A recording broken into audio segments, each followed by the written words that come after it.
There's something about it. I feel like it's...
Still alive, I see.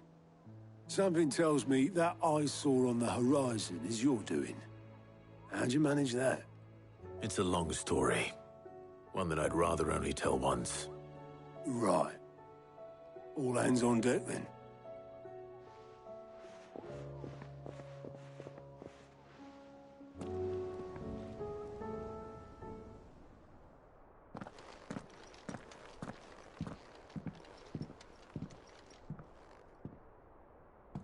Is this everyone?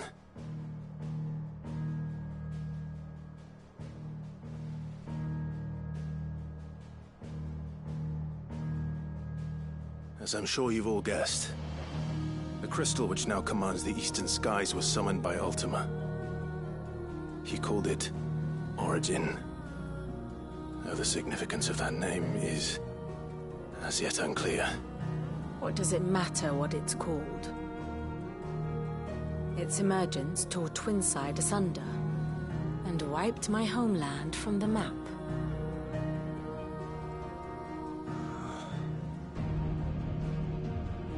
Mention of the Dominion spires can be found in the oldest of Variscian records. But to the best of my knowledge, none provide any hint as to their true nature. That they would prove the horns of some slumbering demon. Well... The Dominion's demise was at least quick. Elsewhere, the Republican army cannot hope to contain the chaos engulfing Randalar. Canberra is in flames, and the Empire. Our allies are crying out for answers. I've sent the Cursebreakers to give them what assurances we can, but right now that amounts to fuck all. They wouldn't be able to stop what the skies have started in any case. People here and across the realm grow sicker with every passing day.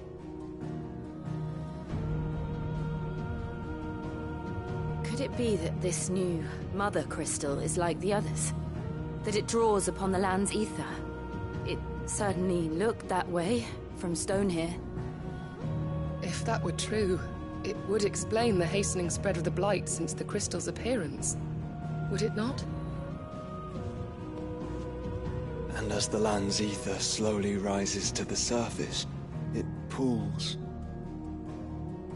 corrupting all who cannot channel its energies. Archay above, ether floods below, and in the middle, here we languish, hopelessly entrapped.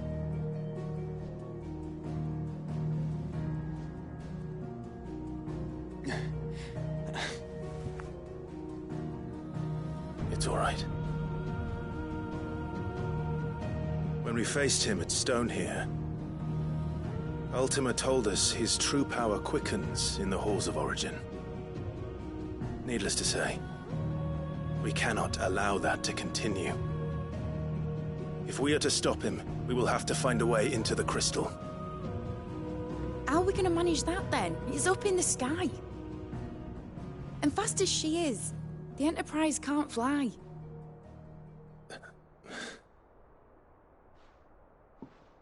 It's a lot to take in, and I reckon we'd all benefit from some time to clear our heads. The answer will come to us. Don't you worry. Ain't that right, Clive? Right. Right. That's right. Well, go on then. Bugger off.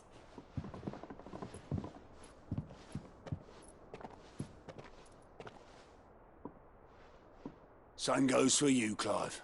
You won't solve anything like this. Trust me. Go and get some fresh air, eh? Thank you.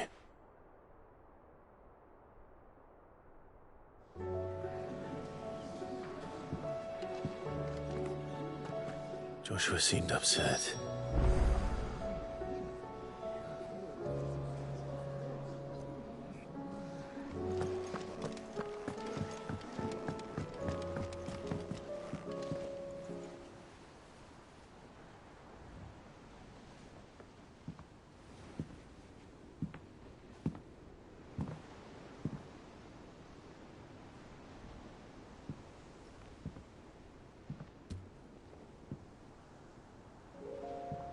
Ultima may have created us, but he doesn't make us who we are. Only we can do that. And if he would have us fight for our survival, so be it. It's what we've been doing all along. Much like Ultima himself, it would seem. His new world being naught but a means to survive.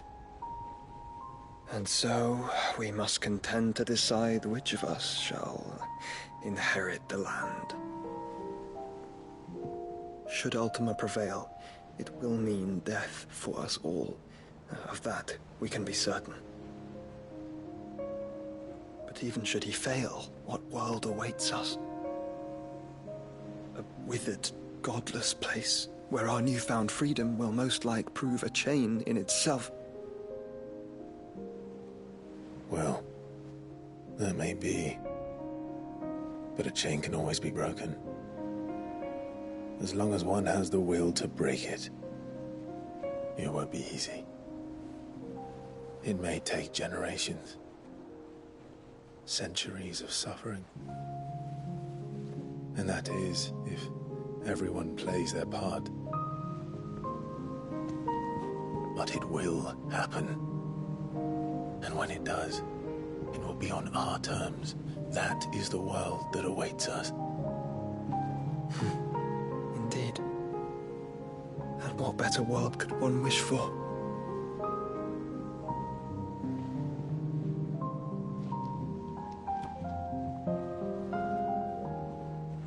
But first, we have to reach that crystal.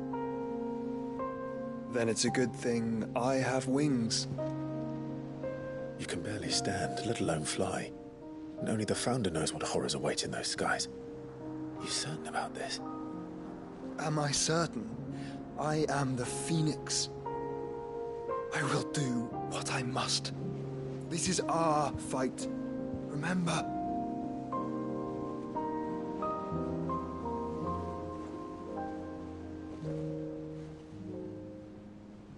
All right. I yield. But only what you must, yes? I'm still your sworn shield. That you are. And what of my wings? Lest you forget, you go to stand against a god. I would not have you succumb to fatigue before the fight begins. Ifrit, your brother mentioned that some few of the dominants who had lost their power to you were still able to prime. Is that true? It is. But their icons no longer submitted to their will. Then mine will have to be stronger. That you both might save your strength for the battle to come. You don't have to do this. If you do, there's a chance you might lose all you have left. And what have I but regret? My life ended in the Dominion. I fear death no more. Besides, I would have words with Ultima. He has much to answer for.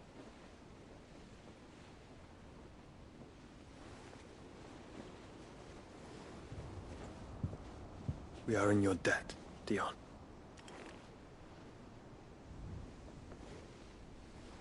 We can speak of debts when this is over.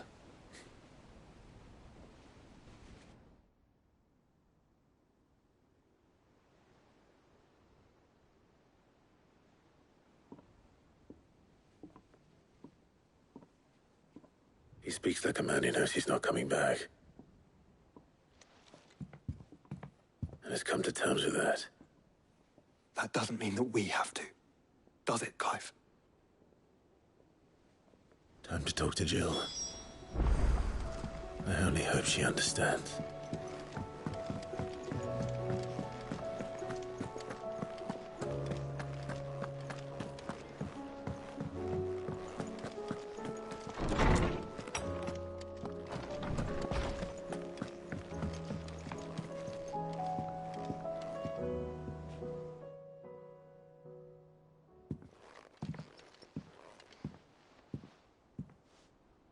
Come to wish on a star.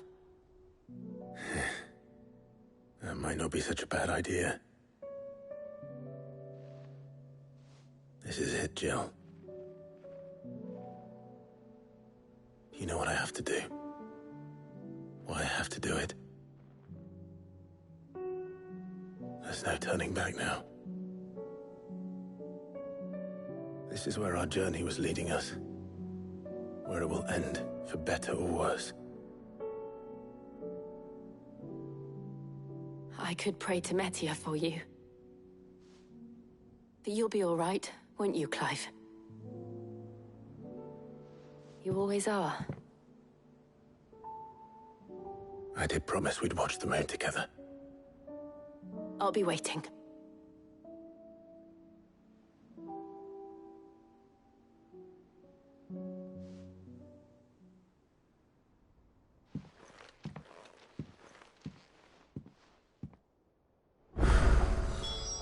It's almost time. Better make sure I haven't forgotten anything.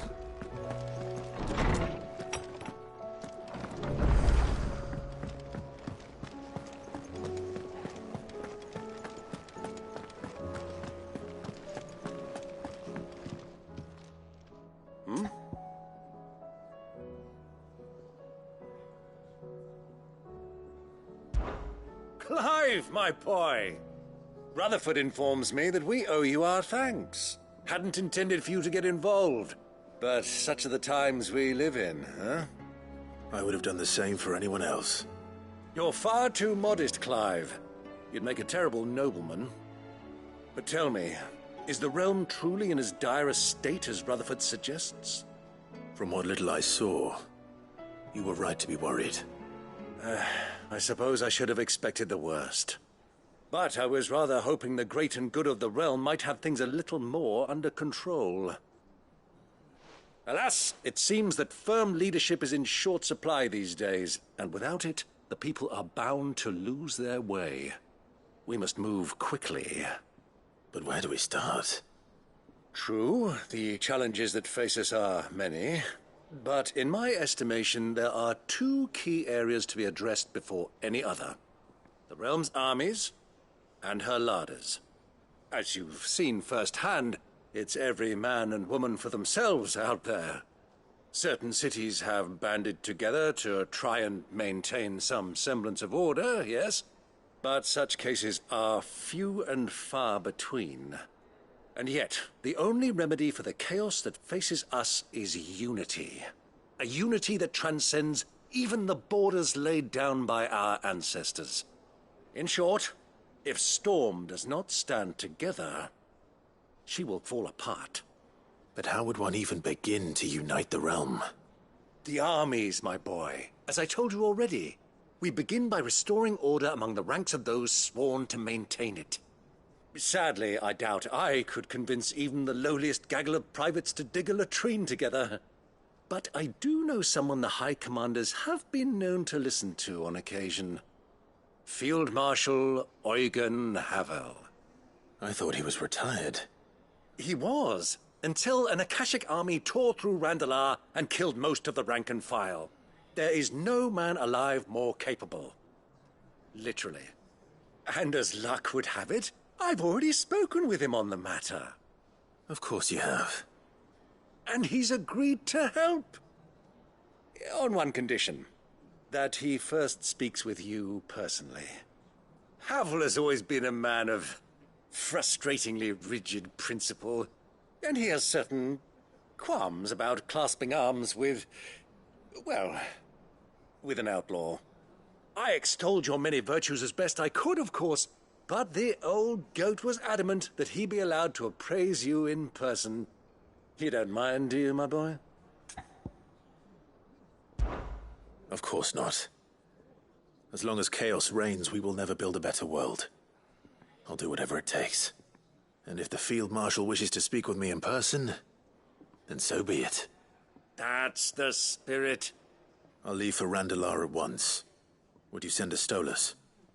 Of course. Rutherford is already in the Dalmekian capital. I'll have him tell Havel to expect you forthwith. Excellent. Thank you, Uncle. No, thank you, Clive.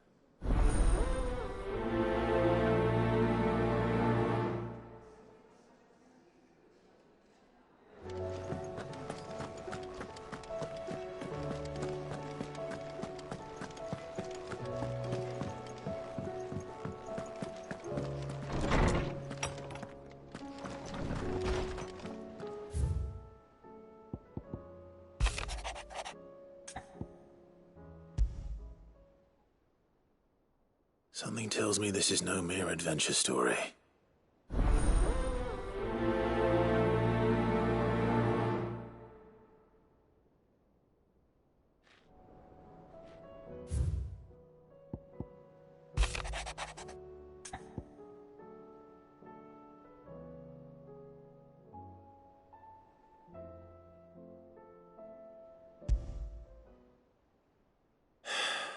What is it this time, Torgal?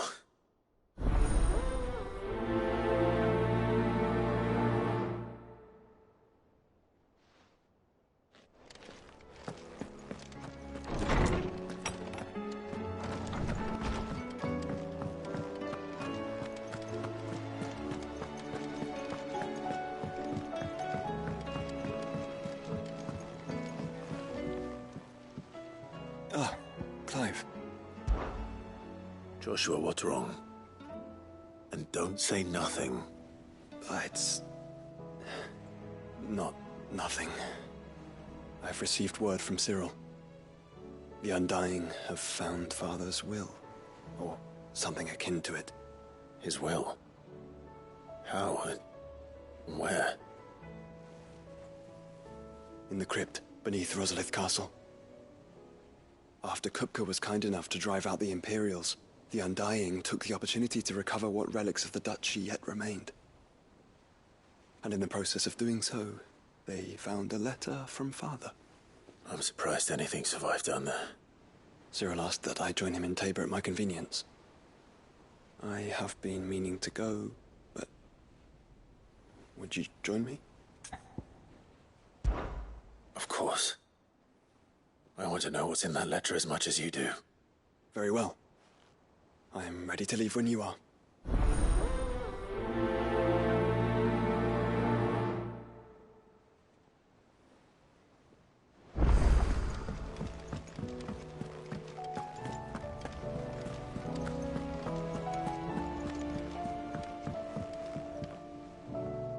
Sid, I was wondering if you could help me. It depends what with. A bearer, but recently freed from his bonds, is keen to join the Cursebreakers. As you know, the work we do is not easy, which is why we test every volunteer's suitability. I was hoping you could oversee this one's evaluation. I don't mind, but why this one? Because he wants to be a scout. Our ranks are filled with men and women capable of breaking chains and putting slavers to the sword. But scouting, we're few with the nose for that, which is why we still rely so heavily on Gav. And since he accompanies you on so many of your missions, I thought you might be better placed to recognize the traits in him that we should look for in those who'd fill his boots.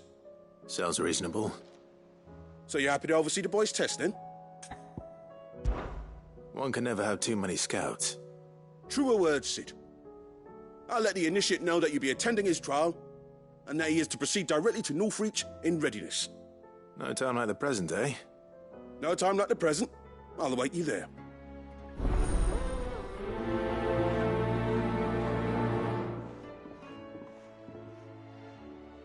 Northreach. I don't suppose they could have chosen somewhere closer.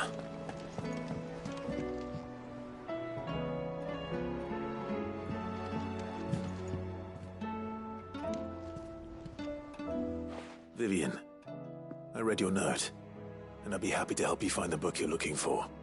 Thank you, Clive. But tracking it down will not be easy. Are you sure? Please. You have always granted me your wisdom and insight whenever I asked. It's only right that I return the favor. Or at least attempt to. You are too kind. Alas, what I ask of you is rather more trying than delivering the odd lecture. I spoke with Harpocrates to see if he had any inkling as to where another copy might be found, but... But perhaps it is best that you hear the details from him. If you say so. Forgive me, Clive, for asking this of you. But this book, it set me on the path to becoming who I am today. Its importance cannot be overstated.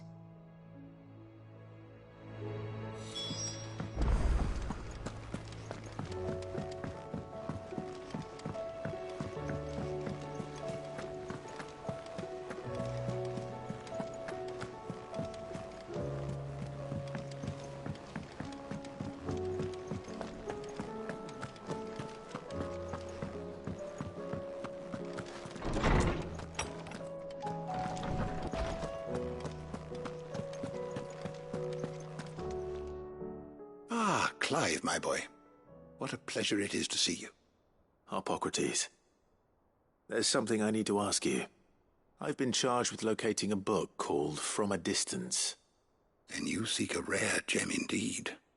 One whose name I had not thought to hear from your lips. You've been talking to Vivian. Right as always. But she didn't seem keen to tell me very much. I take it she didn't like what you had to say. And yet I gather it did naught to dissuade her. Clive, if the young professor has tasked you with obtaining a copy, I fear she asks the impossible. The executors would not allow it. The executors? Coveters of Secrets, a clandestine organization committed to the collection and intenebration of forbidden texts and technologies. One such text being the tome Vivian seeks, chronicling as it does the true history of the enslavement of bearers, a tale which could overturn the established order were it ever to become widely known. Or, so rumor has it. I've never actually read the thing, or even set eyes on it for that matter. How is it that I haven't heard of this organization? Why, secrecy is the executor's watchword. They lurk in the shadows, emerging only to seize that which must be seized, be it books, inventions, or people, before disappearing again, leaving nary a trace. Which would explain why Vivian's copy was snatched from her grasp not long after she found it. By the hand of the executors, yes. But what drives them? Self-interest or ideology? Fine question. Sadly, all that is known of the executors can be recounted in a single breath. You may just as soon ask me of their origins, numbers, or the identities of their leaders. Any answer I give would be pure speculation. Then my hunt was doomed from the first. What was Vivian expecting?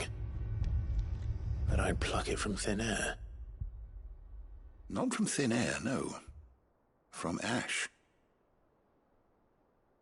Rumors of the executors are rife among the scholars of Storm, but rather less so across the strait. I have a friend. Well, I had a friend in the village of Garnick, a collector of rare tomes, upon which subject we would oft correspond. Alas, I have heard naught from him since the skies fell dark. And no doubt he, too, has turned. But, though he did not mention it by name, it is possible that a surviving copy of From a Distance yet rests upon one of his many shelves, quietly awaiting discovery. If you were, by some chance, able to save even a single book from the poor man's library, I know his soul would rest easier. Very well. When I next find myself in Waloed, I'll be sure to pay Garnick a visit.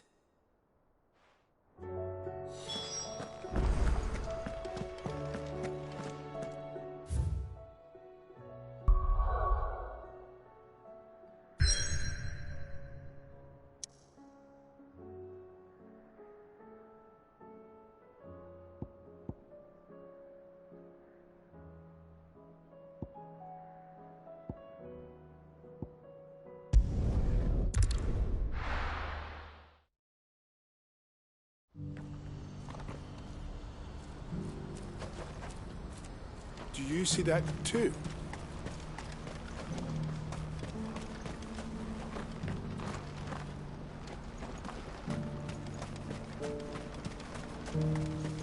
Papa? What is it? Don't ask me. Oh, please. Just make it stop. I'm scared. Nothing good's gonna come of this, I'm telling you. Just looking at it's enough to send a shiver down your spine.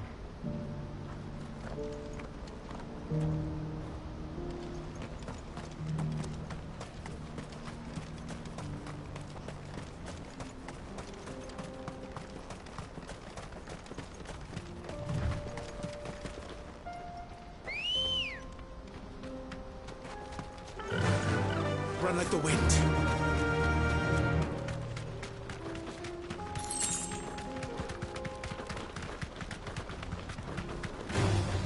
All right.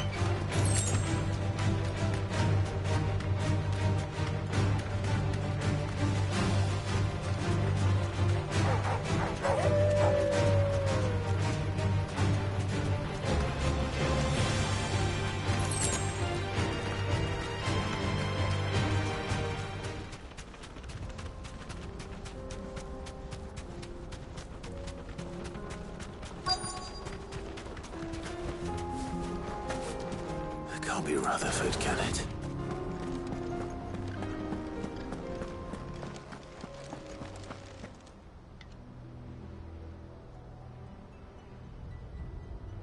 Turncoats and cowards, the lot of you! If it's a fight you want, it's a fight you shall have! Allow me. I don't need your...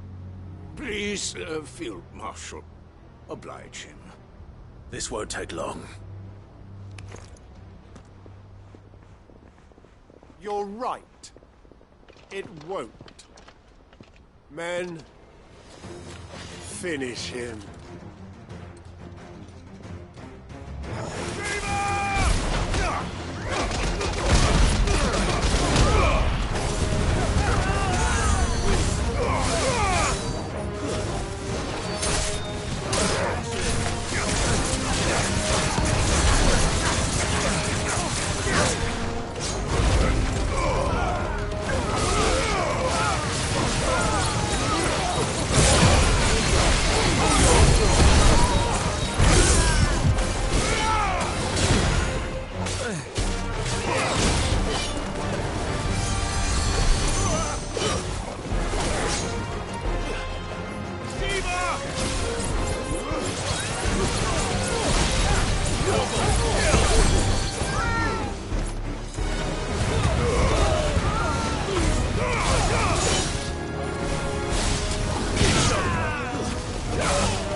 little longer than I'd have liked.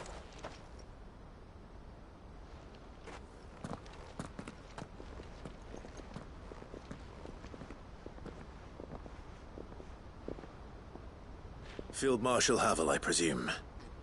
Are either of you injured? No, my lord. You arrived just as our escort turned on us.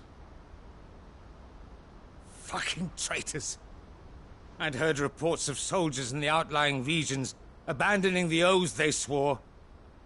But I hadn't thought the corruption had reached so close to the heart of the Republic. It's a fucking disgrace. Your interfering old bastard of an uncle tried to warn me, of course. My lord Marquis. Or is Sid the Outlaw more to your liking? Call me what you want. It doesn't change who I am, or the urgency of the message I bring. My uncle has a plan to right the realm, and he needs your help to see it through. Before I agree to anything, I'd have you answer one question. What do you stand to gain from all this? I won't deny that I might benefit from further chaos. But I seek a new beginning for all of us. And while the choices I've made may not always have been the right ones, I know I made them for the right reasons. For so long, so many of us have been told how we could live, how we could die, when it should have been our decision all along. Now we have a chance to put things right. But in order to take it, we must stand together. Even if it be beside those with whom we don't see eye to eye.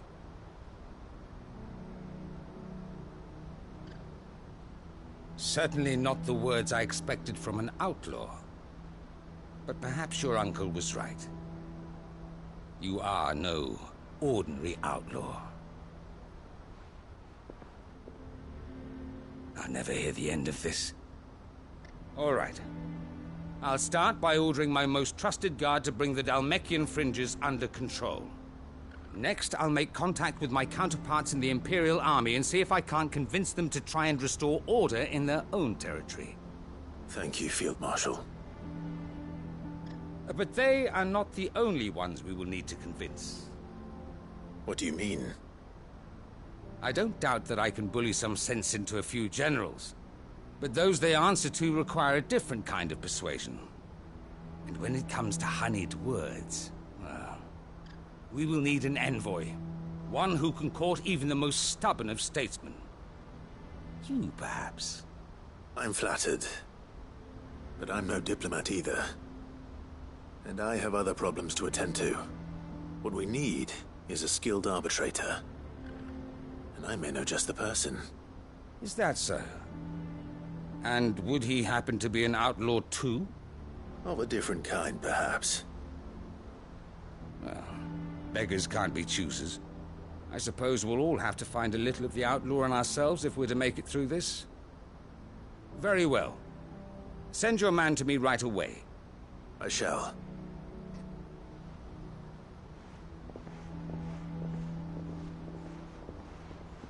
My Lord Marquis. Your Lord Uncle bade me escort the Field Marshal to his manor in Port Isolde. And I will see that my associate joins you there. Very good, my lord.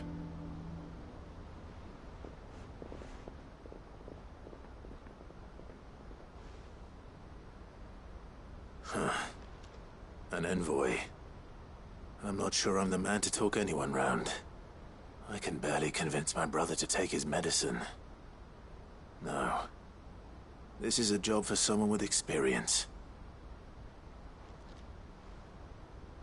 Someone like Quentin. I hope I can convince him at least.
Quinton, I have a proposal for you. Do you now?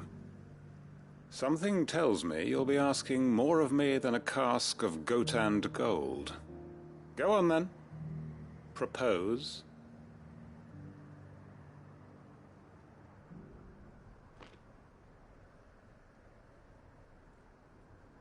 You'd have me convince the chiefs and chamberlains of the realm that they should simply swallow their pride and do the one thing that has proved impossible for thousands of years. Was there anything else? Perhaps I can fetch you a meat pie as well. I know it's a lot to ask, but I can think of none better suited to the role. And you'd have me give up what little I have left to do it. I told you, Clive. The people of Lostwing are my family, and I cannot abandon them. You'll have to find someone else. I'm sorry to hear that. So am I. And why might that be? What he's asking. How's it any different to what you've done so far? They want you to speak for those who can't speak for themselves. That's what you do best. If it's the vineyard you're worried about, we'll see that the grapes are picked and the tons filled. You know we will.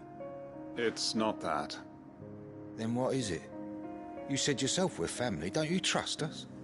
You know that's not what I'm... Then what are you saying? That only we are worth saving? Why turn your back on everyone else? You convinced us we could build new lives for ourselves, and if you can do that, who's to say you couldn't convince the entire realm? A stirring argument. I fear that any rejoinder I make might fall somewhat flat by comparison. So you'll join us? Where do you need me? Field Marshal Havel will want to speak with you in person. He's currently in Port Isolde. I can arrange for a party of Cursebreakers to accompany you there. That would be very much appreciated. I hear the roads are far from safe these days. Hopefully not for long. My uncle will want to know that his plan is taking shape.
The entire village looks abandoned.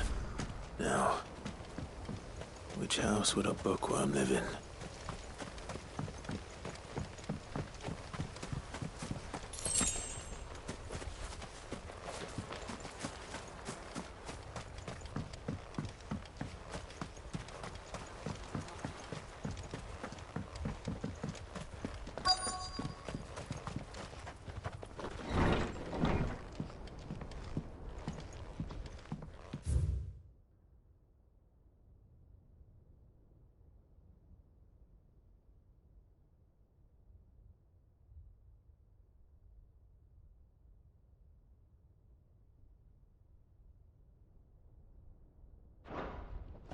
This is a Royal Army logbook.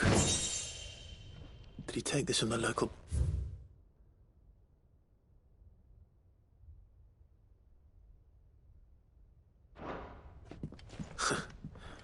His interests were certainly varied.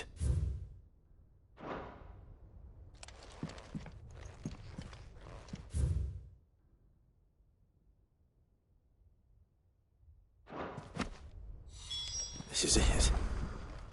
But if what it says is true, I need to get this back to the hideaway.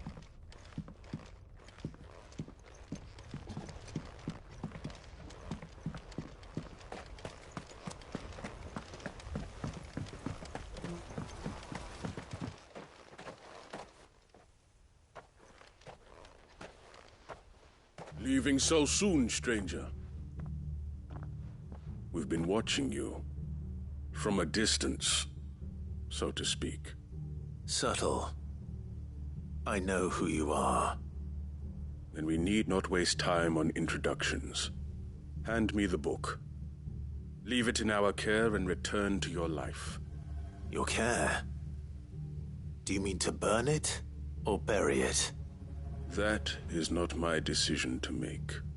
But by one means or another, its contents shall be removed from the common record. Then I'll have to politely refuse. I won't let you erase our history. Then we find ourselves at an impasse. Very well. The book can just as easily be pried from your dead hand.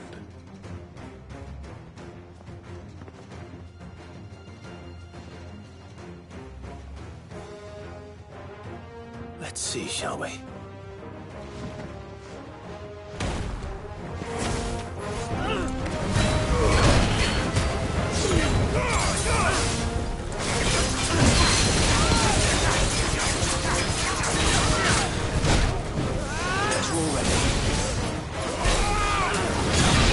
Nice try.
Impressive. But we have other means. We shall claim the book yet. Why do you want it so badly anyway? It lays out in no uncertain terms the vanity and avarice of mankind. It tells the shameful history of the persecution and oppression of a gifted few by a giftless many. Would you say that this interpretation was correct? I don't know. You don't know.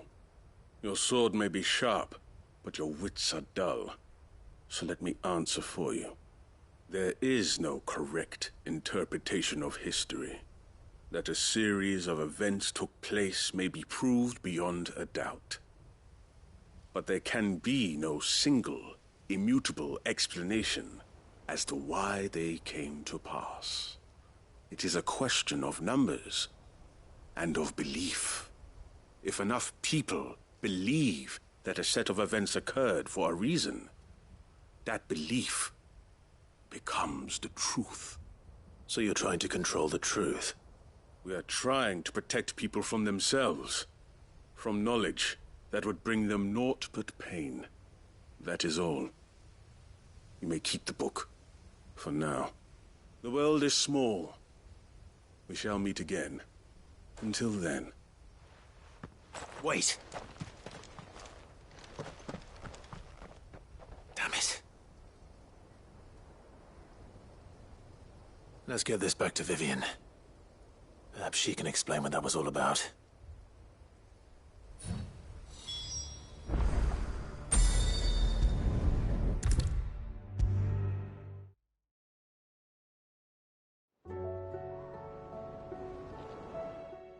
Vivian. I found it. The book you lost.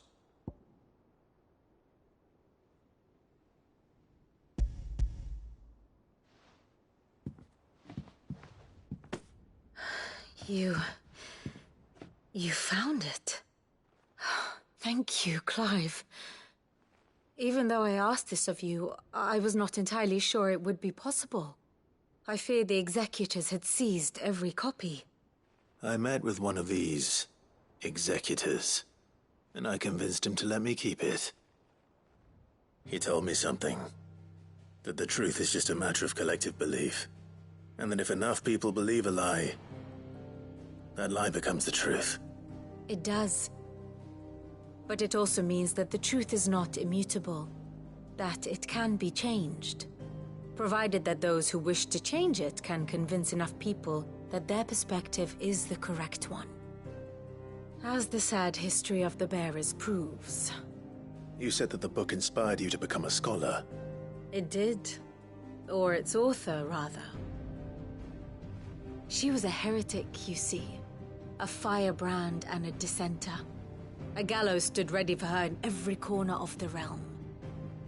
And by shunning society, or perhaps being shunned by it, she stumbled upon a truth so potent that an entire realm trembled at the prospect of its utterance. I, too, have always felt somehow set apart from the world of men. A stranger to my own species. She taught me that my solitude was not a curse, but a gift. And that, though my journey to the truth might be a lonely one, what I found at my destination would be more than worth the cost. Do you still feel that way? That you're not one of us? Honestly, I'm not entirely sure anymore. Since coming to the hideaway, I find my thinking somewhat clouded. Perhaps the result of studying mankind from a rather closer perspective than I had intended. But the more I study, the more I find value in this perspective.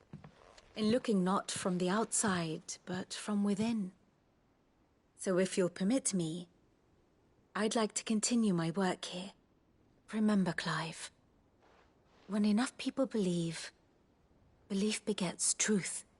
Give the men and women of this benighted world the gift of truth. Make them believe in you, as I do. I'll try, Vivian.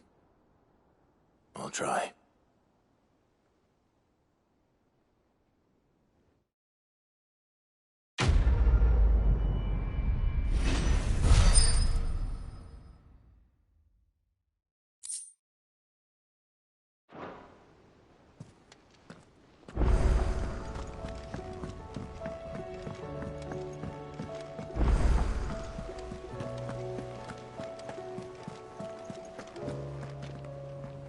Uncle, I bring good news. The Field Marshal has agreed to your plan. Ha! Of course he has. I didn't doubt you for a moment, dear boy.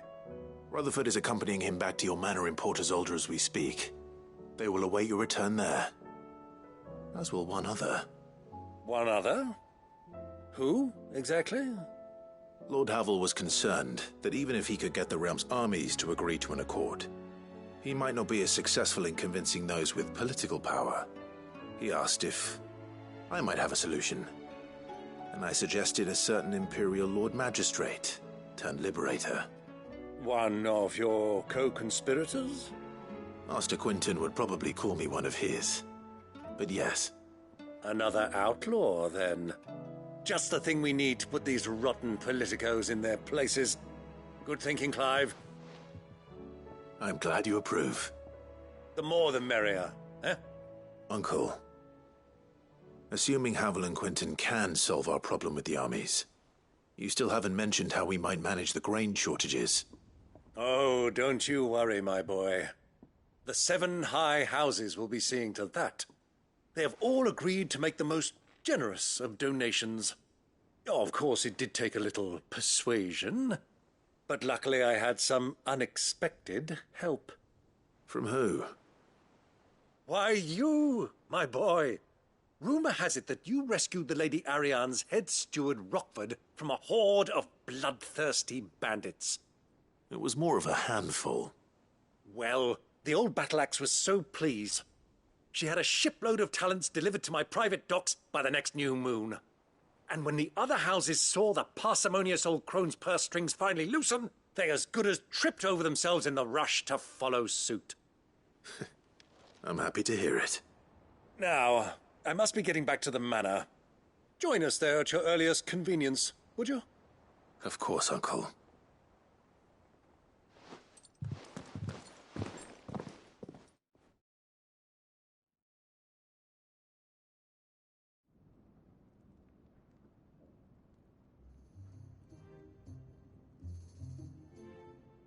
And how, pray tell, will we get that grain to the capital if the roads are still overrun with Akashic? You'll find another bloody road. I only have so many men, and I'm not about to send them headlong into an ether flood. That is, unless you'd have them turn as well. Well, I'd certainly eat less. Says the man with a belly bigger than a band of curls. My soldiers actually need their rations. Without any food to keep them going, they'll be dead even before you've sent them on your fool's errand. If I may, gentlemen, perhaps I might suggest an alternative approach. Though supply routes are indeed disrupted, there is no shortage of ships. Indeed, they bob away in every bay from here to Randalar, awaiting a safe haven. Allow them to make port and fill their bellies full of grain. And once those who crowd the cities are fed, ferry the displaced back to the countryside to work the fallow fields. But I'm sure that you wish to continue your discussion. Forgive the interruption. 2 such firm friends as yourselves need no help from the likes of me. Rutherford spoke fondly of the great bond between you. Us? Friends? I can't stand the man. Clive, I'm beginning to question the quality of the company you keep. And what kind of company were you expecting him to keep? The man's a criminal. Criminal? How dare you? You are not fit to breathe the same air as this fine, upstanding young gentleman. Upstanding? He calls himself Sid the Bloody Outlaw! Once more onto the breach.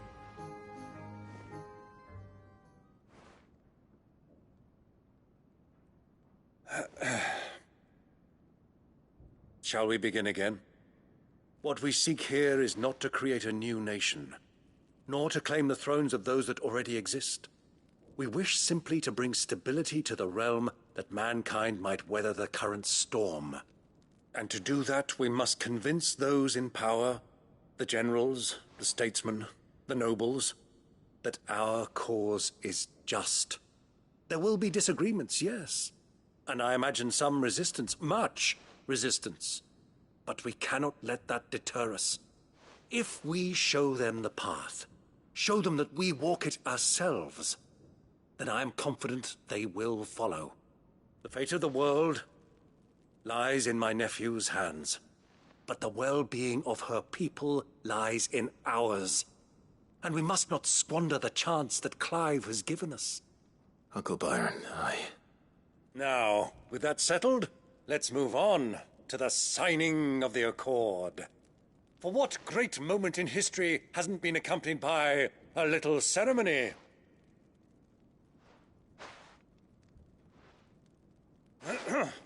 Citizens of Valisthea, I present to you the Triunity. Rutherford, Mike Will.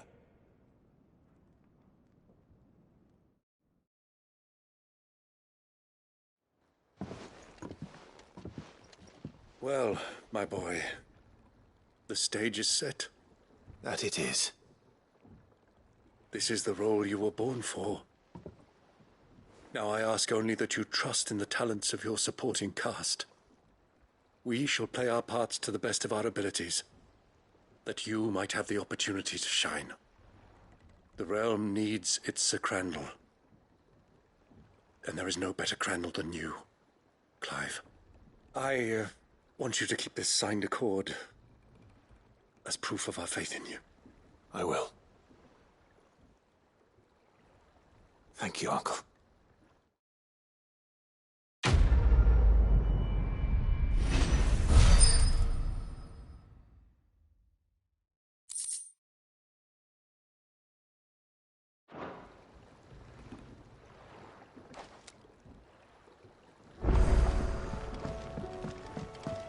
What do you think that thing is?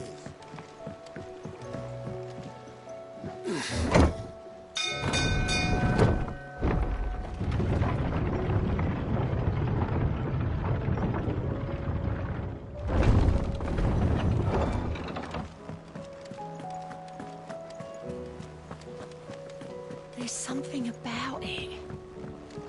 I feel... Sid, do you have a moment? By all means. It's my old master. Seems there's no escaping her. She found some way to send me a letter. And something else. Records from a Waluda prison. Seems they were keeping a lot of bearers there. How did she come by such a thing? Finding bearers always was her strong point. And it seems the cells of Balmung Dark are full of them. Foreign captives, the masterless. Bearers no one would miss. And even better for her, bearers with no one to look after them. When ether started lapping at the walls, the jailers fled. Leaving the bearers to be liberated by whoever happened to come along next. Sid, I'd like to believe that I've earned your trust by now.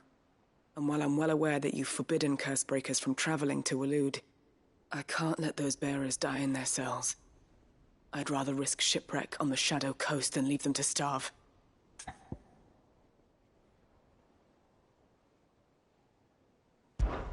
We'll be needing the Enterprise if we're going to navigate the Narrow. Does that mean... I'm making an exception, but we travel together. And we stay no longer than we have to. Ash is an inhospitable place at the best of times. We save as many as we can, and we leave. Thank you, Sid. There was a name in the prison register. A name from my past. Chadwick. Another of my former master's protégés. A gifted soldier, and the closest thing I had to family. The thought of him held captive in that place. He must be very important to you. He was. Is. Then we find him. The entrance to the prison lies in the shadow of Ravenwit Walls, just beyond the portcullis. We should head there as quickly as we can. I only pray there are still bearers alive to save. As do I, Doris.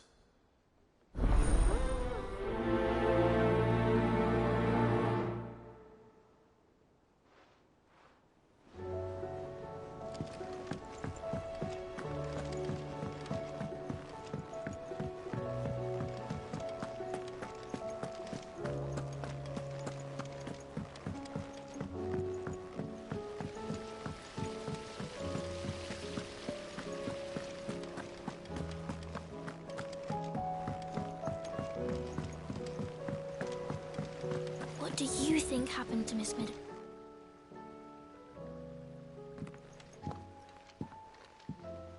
Sid! You have to help us! With what? You didn't take apart another of Mid's contraptions, did you? No. Well, yes. But that's not what we want to talk to you about. It's Miss Mididol. She's been acting strange. Very strange. She's barely ever around. When she is, she acts like we aren't even there. Her head's in a crowd. In the clouds. That's what I said. In the clouds. Well, she does have a lot on her mind.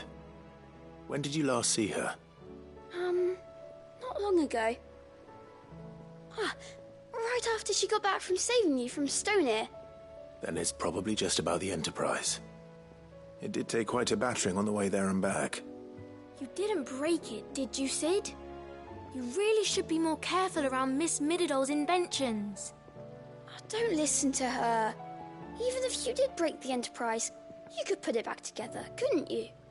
But who's gonna put Miss Mididol back together? She seems really sad.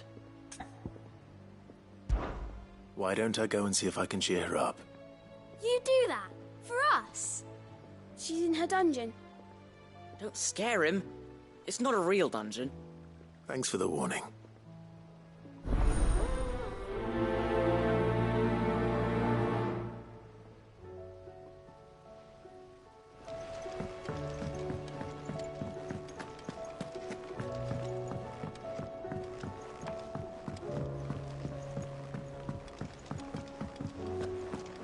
I will not let them be forgotten.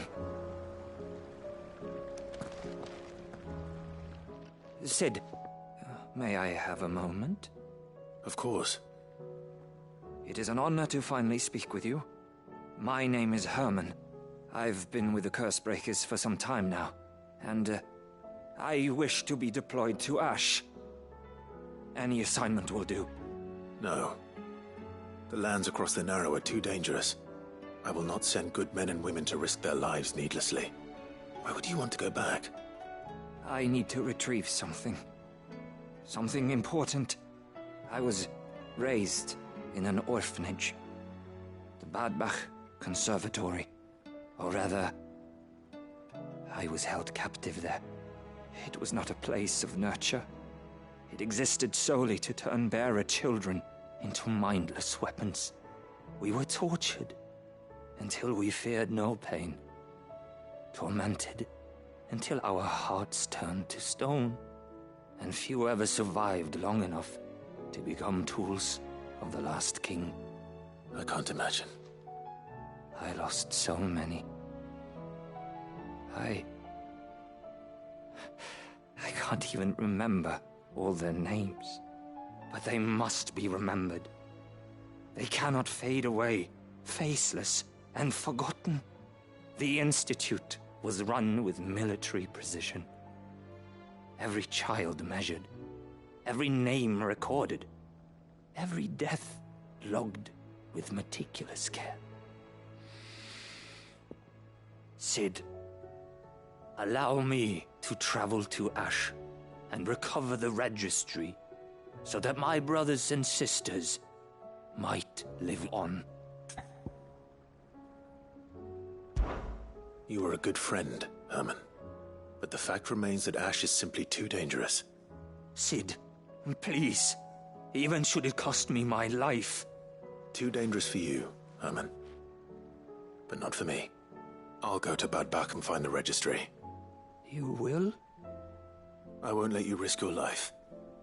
I don't know how to thank you. You can start by telling me where I'll find this orphanage. Vida Grace. Hidden in a forest, overlooking the plains. All right. I'll see what I can find there. May the mothers guide you.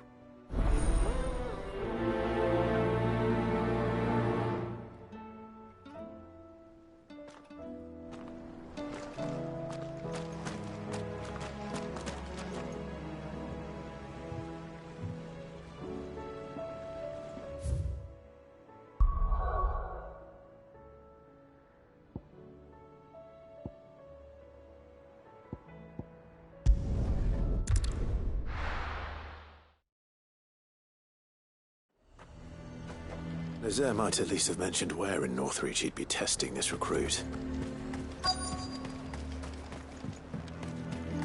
I'm nervous. Well met, Sid. This is the Initiate. Ember, present yourself. At your service, Master. Please, just Sid. There are no masters here. Your life is your own. Oh, of course. Thank you, Sid. The Sergeant says you'll be evaluating me at my trial. To become a scout, yes. You are aware of the dangers inherent in that role. I am. But I swore I'd face them. Just like the man who saved my life. And who would that be? Gav. It was him who found me and freed me. No magic, no support, just one man and his nose. Came and sniffed me out. It taught me what one man can do if he puts his mind to it. And I've been training ever since, so that one day I can be someone's saviour, just like Gav was mine. I'm sure he'd be flattered. You clearly have good intentions, Ember. And it sounds like you're under no illusions. Stick to this path and you'll make a fine Cursebreaker. So, what? Have I passed? You haven't even started yet. Now listen.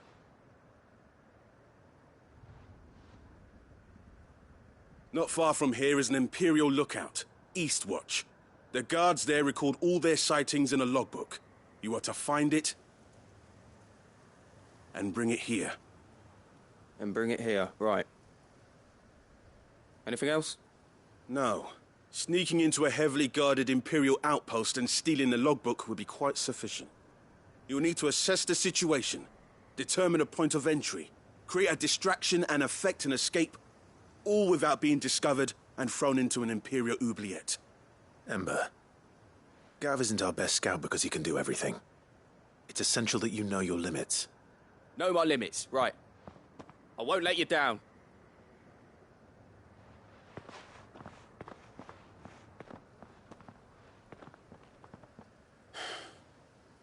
It shouldn't be as dangerous as I made out. But keep a weather eye on him all the same, would you? On my way. All right, Ember. Impress me.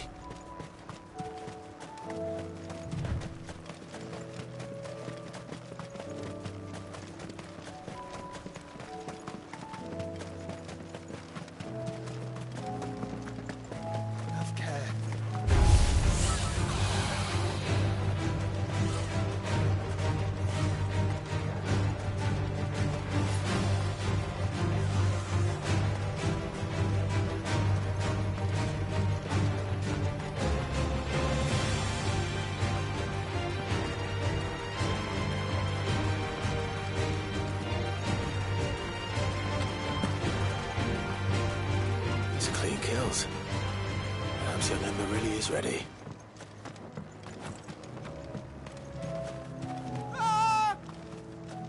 Or maybe not.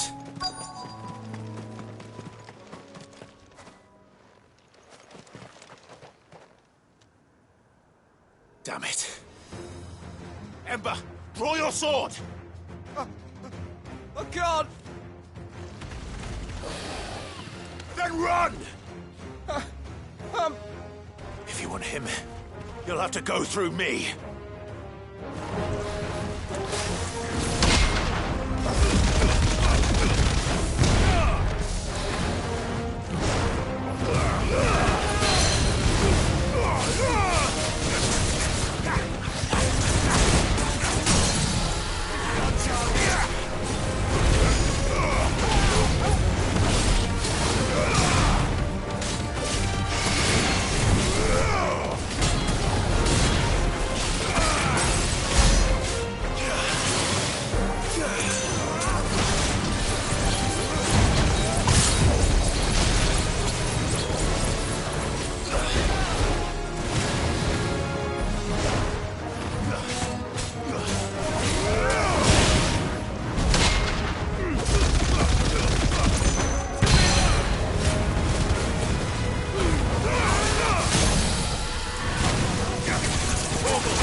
Ember, are you...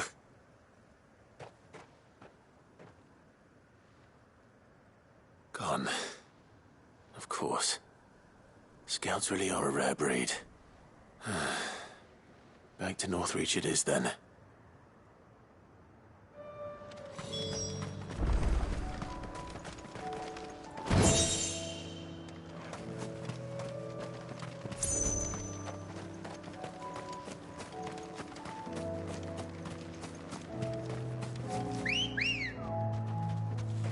Come on. Run like the wind.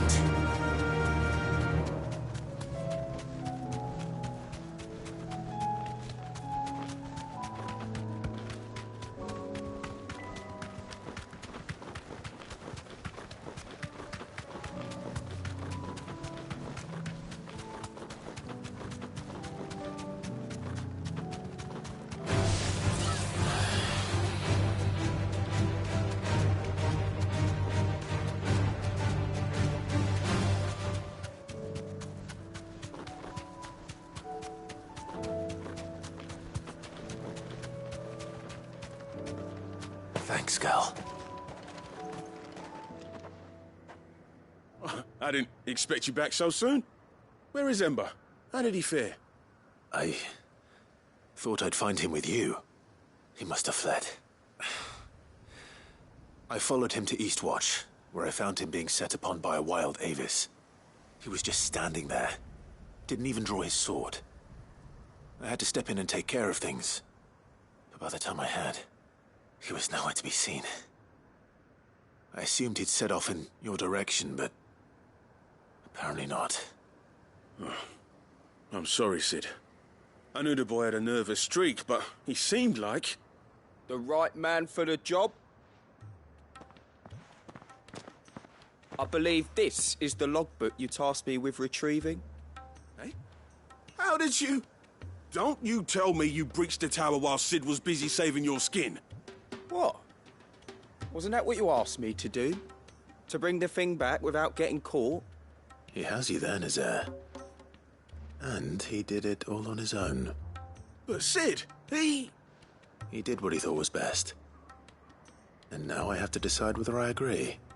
Of course. We'll await your evaluation back at the hideaway. Don't you leave my sight. Yes, Sergeant.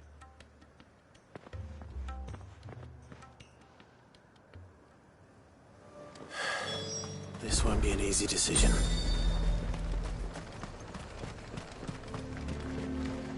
Welcome, welcome.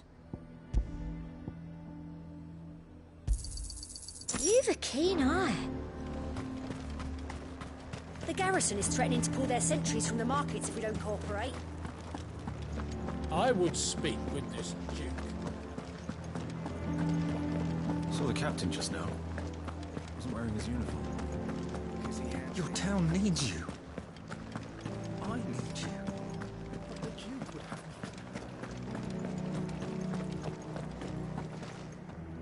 Do you have a moment, Clive? What is it? It's the Duke, unsurprisingly.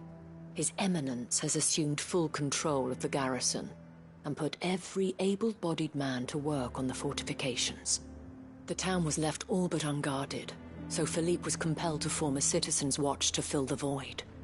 And though my dear boys have been characteristically willing to assist him in this, they want for bodies.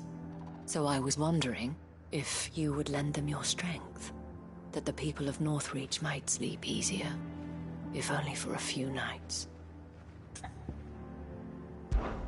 Of course. Whatever you need. Thank you, Clive. What would I do without you? Philippe told me he had men stationed at... Where can I find the mistress of this establishment? Here, my lady. To whom do I have the pleasure of speaking? My name is Sabine, and it is my displeasure to be the daughter of the Duke of Oriflamme, who I understand is causing you and your town no small amount of trouble. I wish to speak to you about what might be done. Very well. Let us speak. I trust you'll forgive me, Clive. Absolutely. Our conversation can wait. Please, proceed. As you know, my father is a most overbearing and supercilious man, and I join you in objecting to his every action.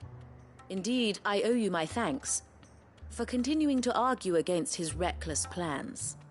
Yet I fear He is not one to be swayed by reason. No. He must be made to face the consequences of his actions. And who would make him do this? I would. Myself and several other like-minded individuals. Were you to join us, we would surely have the strength to drive him from Northreach for good. Does that not seem a trifle drastic? Drastic action is precisely what is called for. Unless you are content to see your people downtrodden and dispossessed. My father would have it that citizens exist only to serve the Empire. That they should be forced to make every sacrifice to ensure her revival. But he is wrong. It is not the people who must serve the Empire, but the Empire who must serve her people. He's always been like this. Scornful of the opinions of anyone he judged beneath him. But he cannot be allowed to ride roughshod over the common folk any longer. We must fight him. By all possible means. Fight him? No. My purpose is to quell the tension in Northreach, not to stoke it. Respectfully, my lady. Our only chance of saving this town depends upon every one of us uniting against our common enemy. Your father and his followers included. While I understand your frustrations, I cling to the hope that he may yet be won round. False hope, I assure you. But I see that your mind is made up. I shall bother you no longer. If you will extend me the same courtesy, I bid you good day. She certainly has spirit. Indeed. But unfortunately for us, that spirit is only likely to harden the Duke's resolve, which may be enough to seal the fate of this town. Not that she cares. This is all about her and her father. Families. I'm sorry, where were we? Ah, yes. I was about to tell you of Philippe's plans for the town watch. But perhaps it's better that you heard them from him. I believe he's in the market, if you'd be so kind as to seek him out. Right away. It's just a pity I cannot join you. I'd like to see the two of you in action together.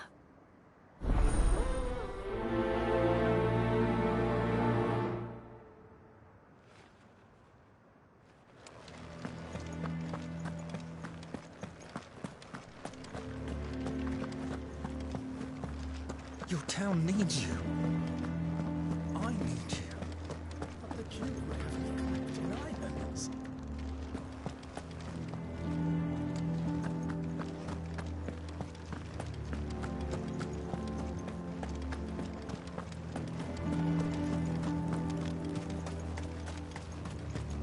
The garrison is threatening to pull their sentries from the markets if we don't cooperate.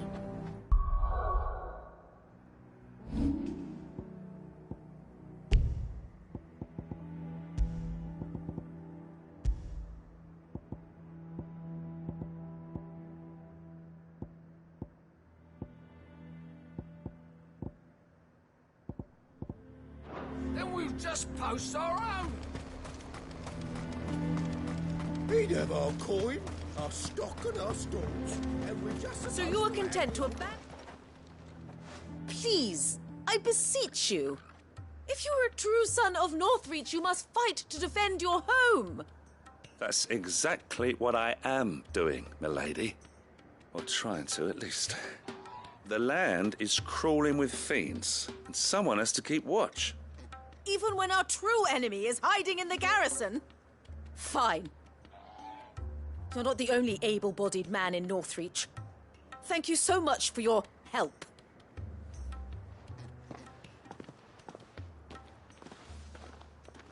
She cornered you too, then? Could hardly get a word in edgeways. Like father, like daughter, eh? She made an uninvited appearance at the Vale earlier, hoping to convince the Dame to join her in fomenting rebellion. I bet that went well. Her ladyship seems to have a way with people. Anyway, what brings you here? Our mutual friend thought you might welcome some help. Oh, she did she? Right as always. In fact, you're just the man. We've had some reports, you see.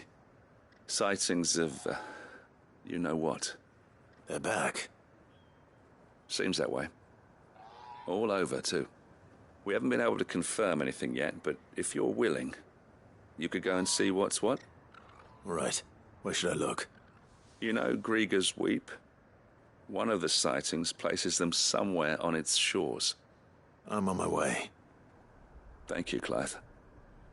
I'll look into one of the other sightings. Let's rendezvous back here later.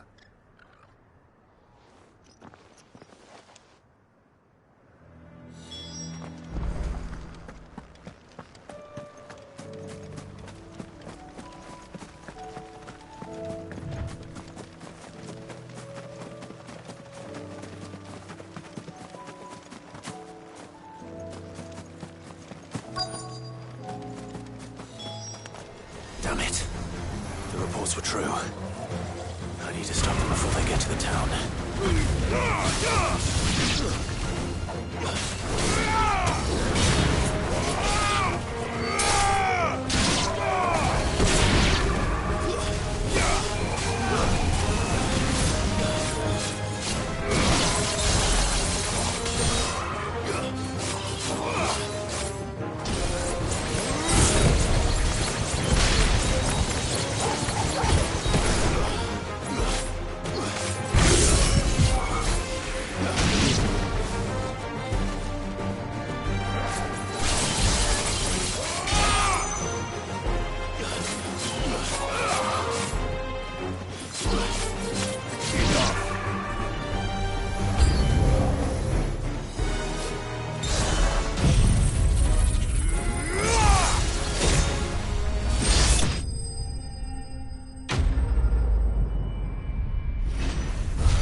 Call that a test, Ultima?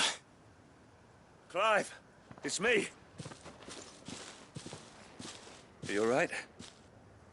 I am. But it seems the reports were true. The thralls have returned. I dispatched the few that I found, though. Well, that's something, I suppose. But what were they doing south of town? They all came from the north last time. We might be able to fend off an attack from one side or the other, but from both? Do you have eyes in the north? Some. I should probably go and have a look, though, just to be sure. You head back to Northreach. I want you there just in case war breaks out while I'm away. What do you mean? Her ladyship's been busy working her magic on the townspeople. Stirring up ill feeling towards her father. But she'll have her marching on the barracks if we're not careful. What? This is exactly what the Dane was afraid of. I'll do what I can to calm things down. Be careful out there, all right? Don't worry, I'm not like you. One sniff of those things and I'm running back to town screaming blue murder.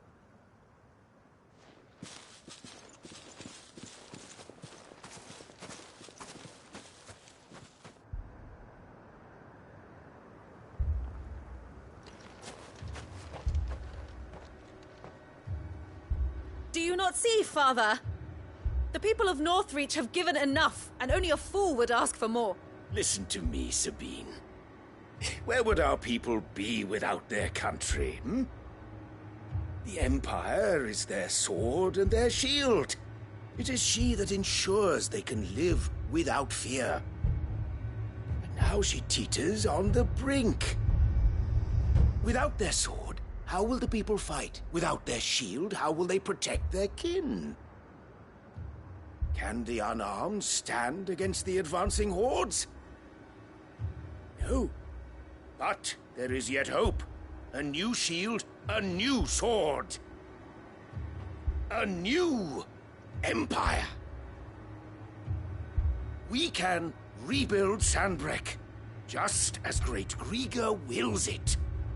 Perhaps we could, Father. But we don't want to. Not if it is built on the broken backs of the people. Please, let us not quarrel in the street.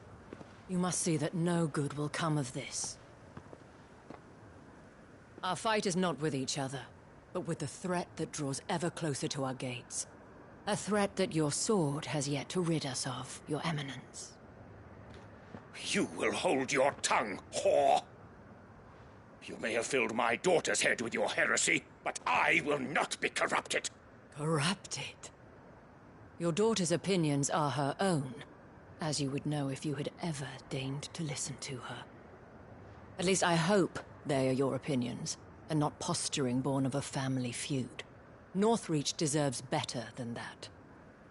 Northreach deserves better than you, Carla. Yes, I know who you are. The slut of Twinside who bedded a Branded.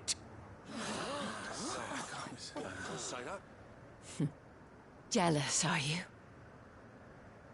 That a woman might choose a bearer over a pious man of Griega. Clive!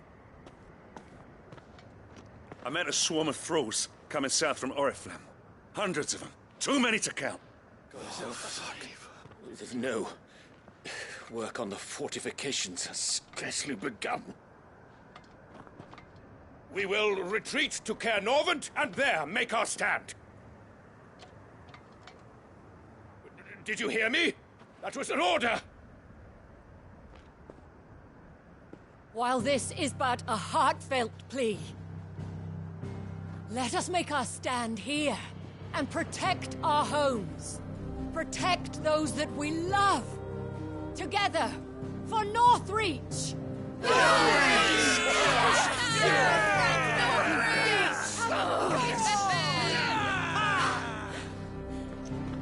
You heard the dame.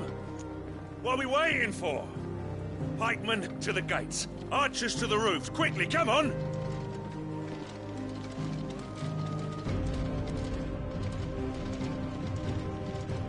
But she is but a common...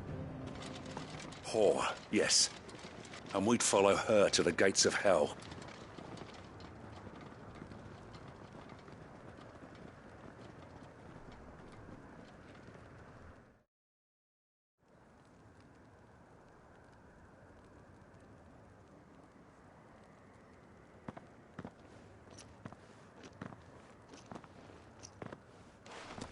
The men have their orders, and they look like following them.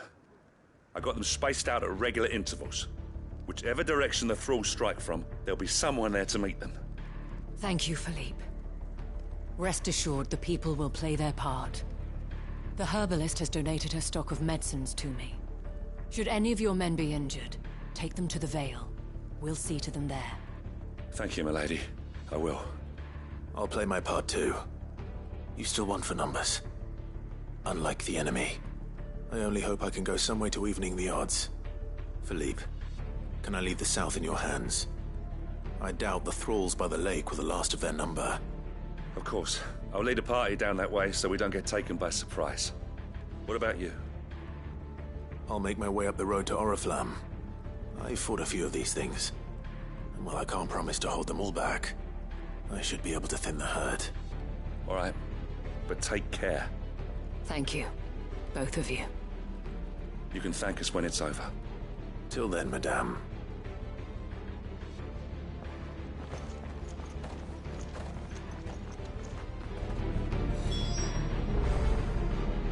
When the fighting begins, we can take refuge in...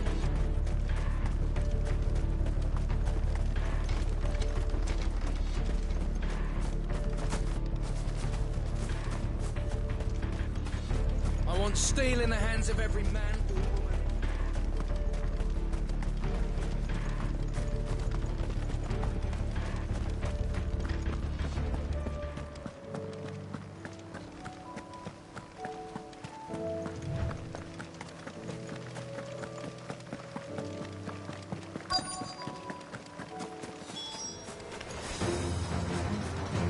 There are so many of them. Not for long.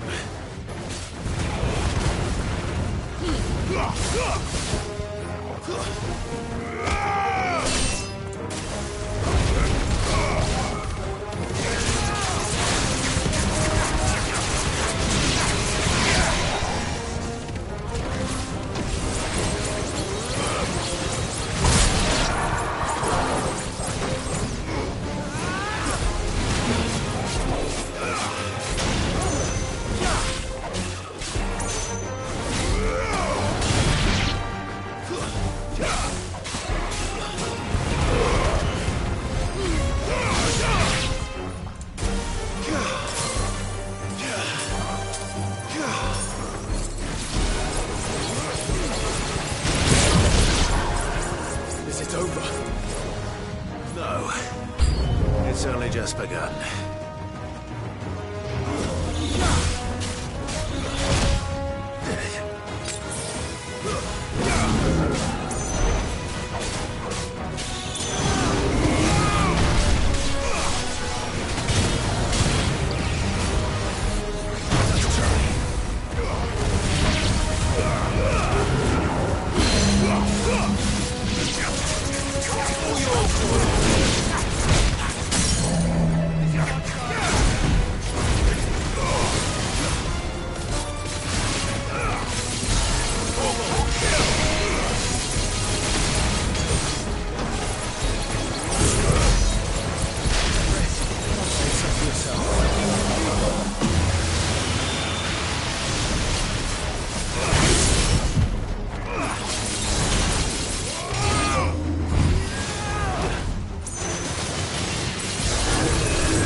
That looks to be the last of them.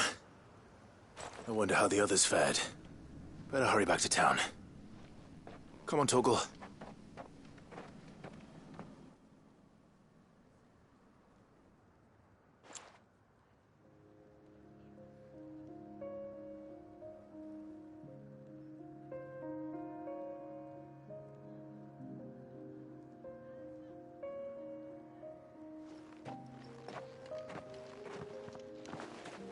Clive, it's good to see you. And you. The road to Oriflamme is clear. How did you and your men fare? Well, we ended up fighting for our lives down by the lake. Took a few nicks, but nothing the girls of the Vale can't put right. Glad to hear it. Well, it seems we've survived. For the time being, at least. I thank you both for answering the call. You were right. And I was wrong. About everything. I had thought that the only way to unite the people was under the banner of Empire. That without a strong hand to guide them, they would drift apart. To be borne hither and yon by the eddying currents of fate. But you brought them together. Not by force, nor by the exercise of goddess-given authority, but by simply being one of them. By knowing what they feel, because you feel it yourself. Our purpose was ever the same, Your Eminence. You were merely distracted by a loftier vision of empire and glory, while our eyes beheld matters closer to home. You have the right of it again.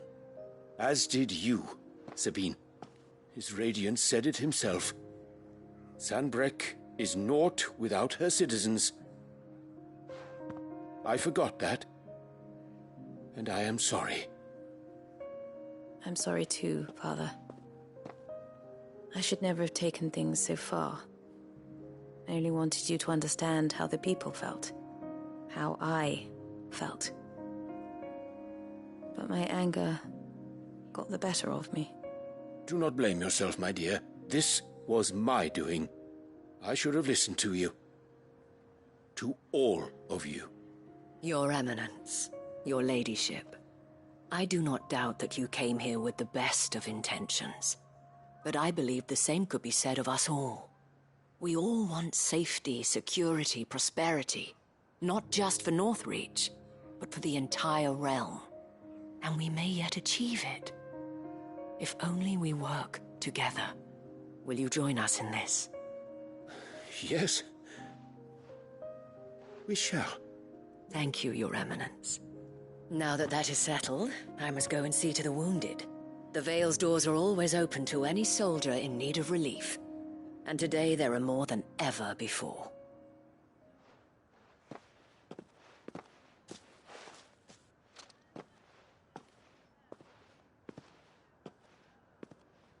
Madame Isabel is a rare soul indeed.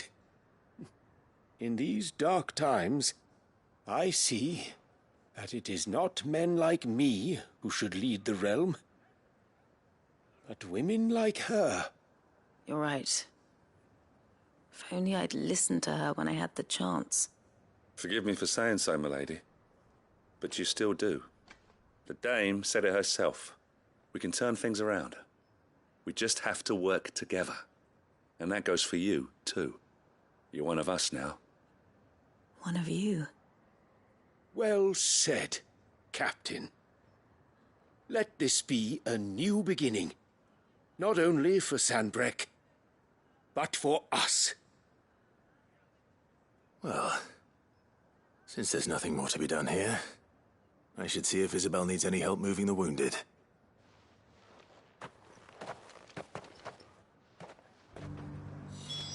Can we get you anything?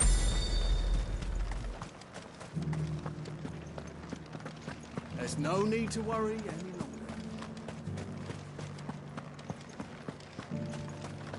I saw several soldiers being carried to the Vale.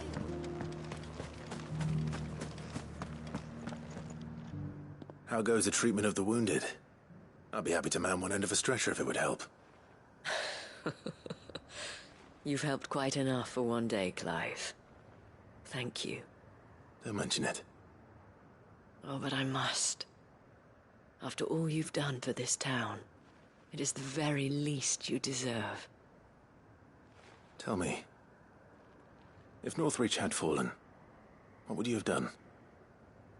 A woman of your means could find a home anywhere in the realm, but I sense you would rather have died here. It's a long story. For you, madame, I have all the time in the world.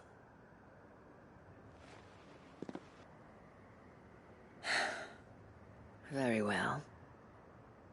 Long ago, I had a life in the Crystalline Dominion. I was Carla then, courtesan to the nobility. So sought after was I that it was only they who could afford my time. Alas, those halcyon days were not to last. For naive as I was, I fell in love with a bearer. He was my master's guard, the gentlest man I have ever known. After they discovered us together, he was whipped bloody and forbidden from ever looking at me again. And so we fled. Not that we had anywhere to flee to. We wandered, aimless and starving, half dreading, half praying that the next day would be our last. Until we found ourselves here, in Northreach. It was the Vale that took us in, that fed us, clothed us, and healed our hurts. Those that could be healed, at least. My love was already too far gone. He passed away. He did. Not long after we arrived. But at least we were able to share a few moments of peace before the end. It was the greatest gift I have ever received. But the generosity of this town and her people did not end there. The men and women of the Vale supported me through my grief, shared in it, though I was still a stranger to them. They treated me like a sister. And so I swore that I would always do the same. That I would return the kindness that Northreach showed me. That I would repay my debt to the Vale.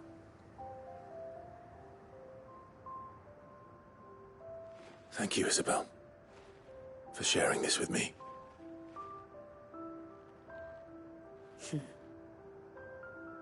You're a lot like him, you know. Perhaps that is why I have such a soft spot for you. Never stop fighting, Clive. And I shan't either. I know that it will not be easy to keep Northreach together. But our efforts will be rewarded. Just look at us now.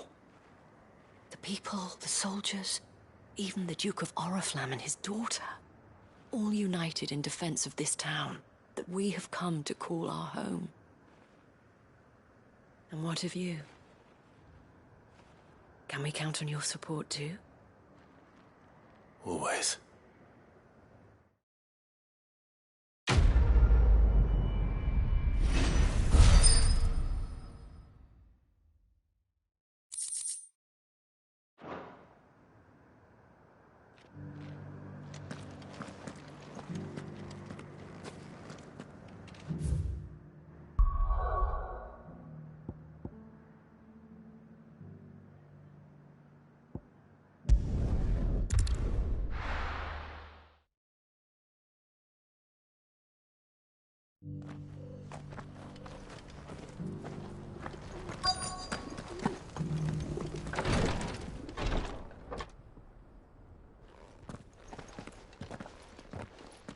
Your Grace, my lord, I trust your journey was not overly onerous. Cyril, you found a letter from Father? Yes, I have it here.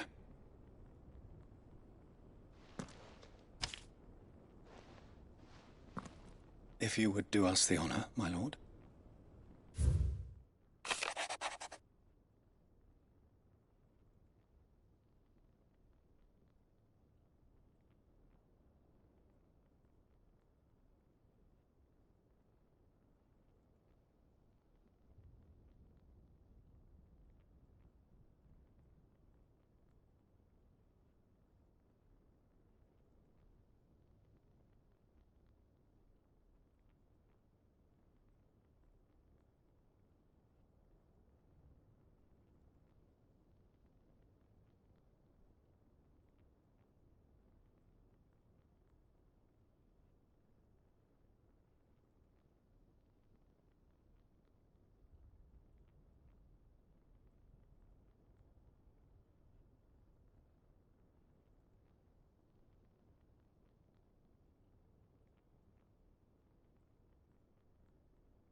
An inheritance. It would seem the late Archduke penned this missive shortly before his passing. The day before we left for Phoenix Gate. What are these plans he spoke of? His plans for the duchy, Your Grace. Your father entrusted them to my predecessor, the former bearer of the Burning Quill, who entrusted them in turn to me. The complete emancipation of bearers is their stated aim. But your father's dream did not end there. His Grace also spoke of building hospices to care for those stricken by the curse, and the founding of a new university to further the development of non-magical technologies. With the blight spreading ever more widely across the Twins, Archduke Elwyn saw this as the only means of securing Rosaria's survival. He wished to see men and bearers treated as equals. To see centuries of common wisdom overturned. Small wonder he did not think it achievable within his lifetime. But he thought it achievable nonetheless. Had he not, he would never have written this message. Nor would he have entrusted his vision to his most faithful aides, those who would have stood with you, shielded you from the machinations of the less benevolent personages at court. It's a pity only they are still with us. 'Tis true that those most loyal to your father were the first to suffer the Duchess's wrath. But one at least remains, and she has come bearing gifts. What do you mean? Mayhap it is better that she explain, my lord. After all, the duties entrusted to me by my predecessor extended only to recovering His Grace's will and arranging a meeting with the one who might execute it, or a part of it at least. And where is this woman? She awaits you in the archive, Your Grace. Thank you, Cyril. Shall we then?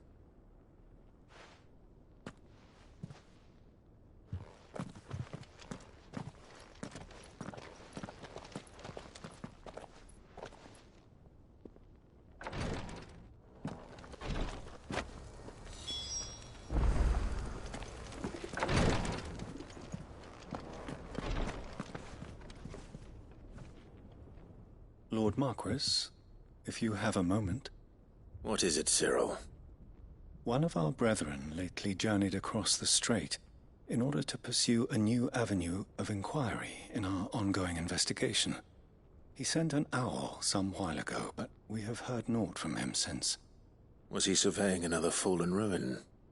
No. The object of his study was a savior cult that has arisen in Ash in recent years. We believe it may have some connection to the Circle of Malleus, an ancient religion that worshipped Ultima as its god.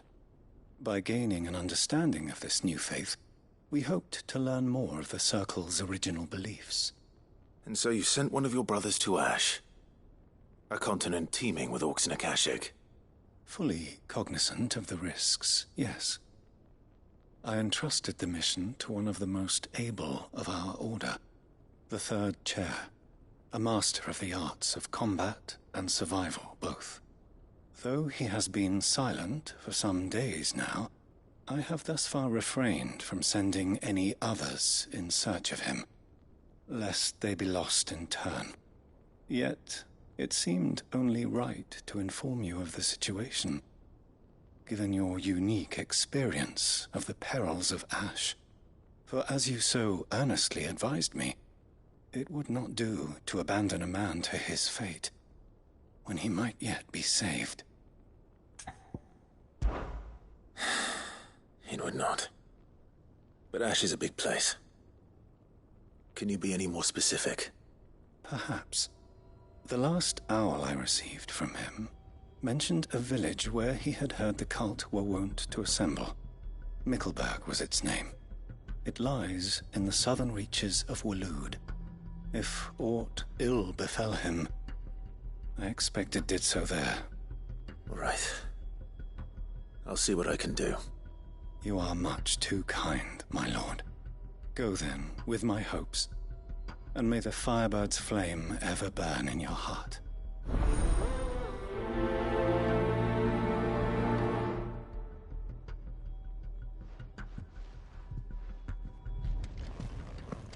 If this new faith really is an offshoot of the Circle of Malleus, then... Let's concentrate on finding the third chair first, shall we?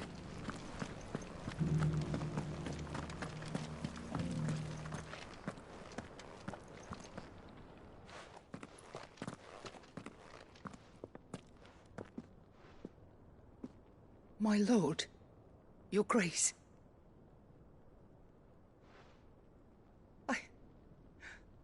I hardly recognize you. I am Goditha, retainer of House Rosfield, loyal servant to the Phoenix and his shields. Your father, the Archduke Elwyn, entrusted me with the delivery of a gift. I only hope you can forgive my tardiness in bringing it to you. Lift up your head, Lady Goditha.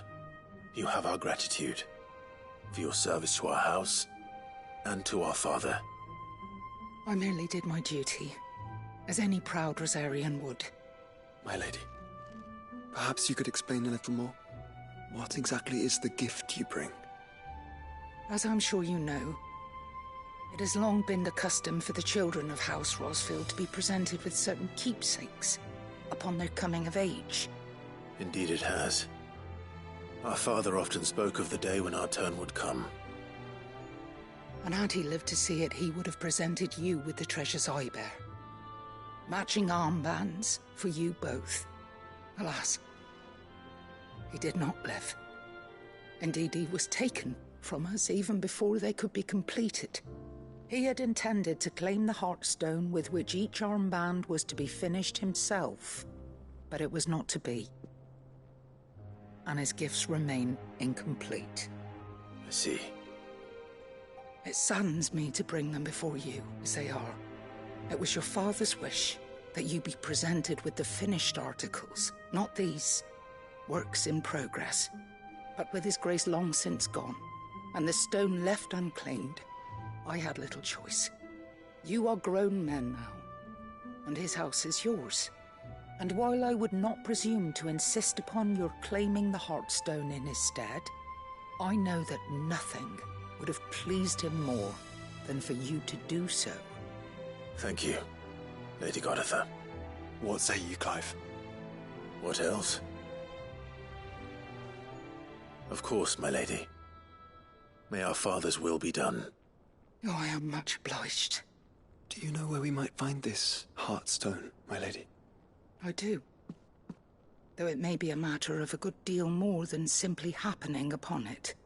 It is found in the bellies of elder griffins, you see. We do at least know where to find one. A certain specimen has made its nest in Titan's Wake, not far from here. A certain specimen? You are most perceptive, Your Grace. In answer to your unspoken question, yes. In fact, this is the very same beast your father meant to slay. I have been tracking its movements since you were but a boy. Were you to slay it in his stead, as men of House Rosfield, it would surely make your father proud. What say you, Joshua? What else?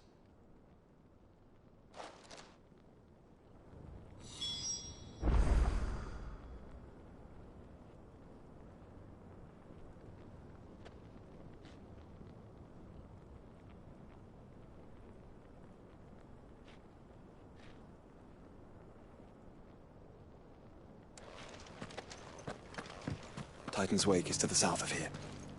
But we must not be hasty. The good lady has been disappointed once already.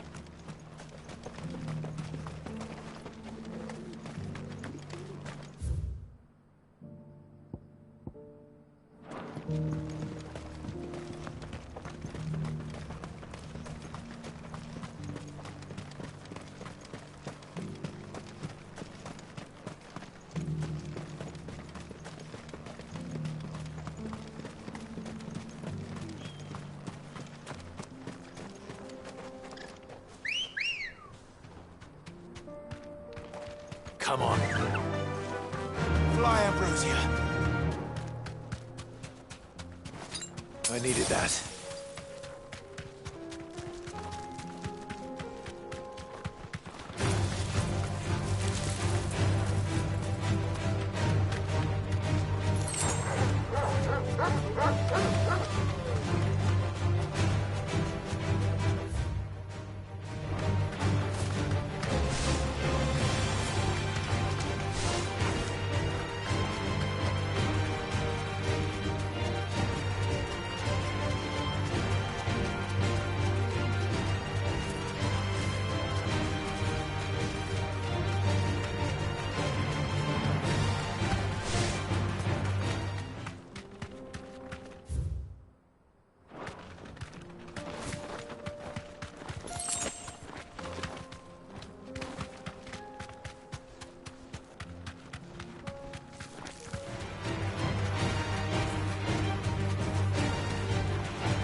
surrounded.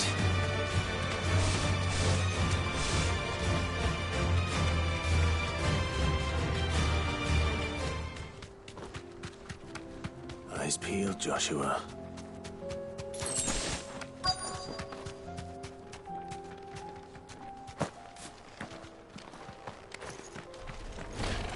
There it is. The House Rossfield.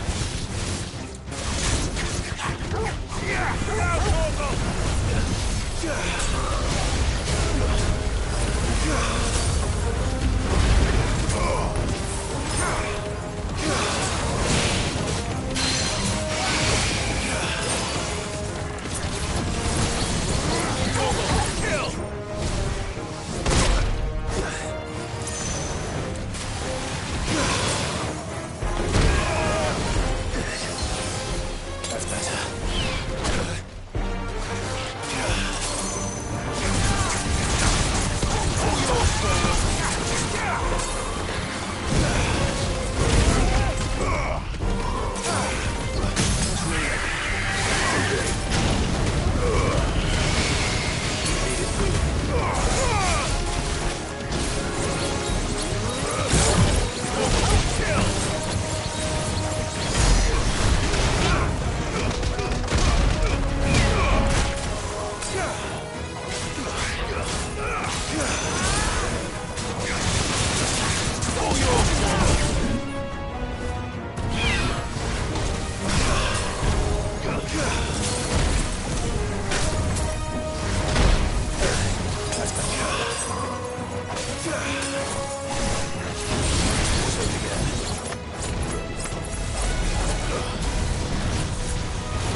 To me, boy.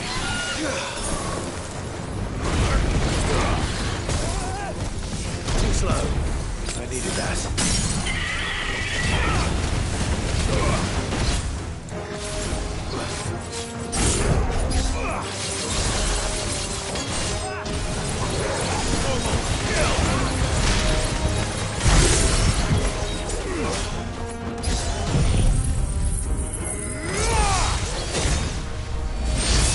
All yours, Torgal.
Is this the Heartstone?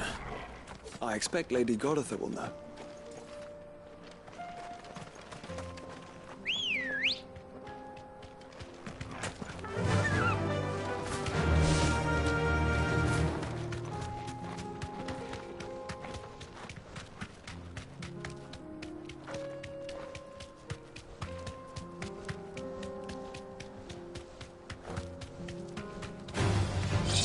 take a while.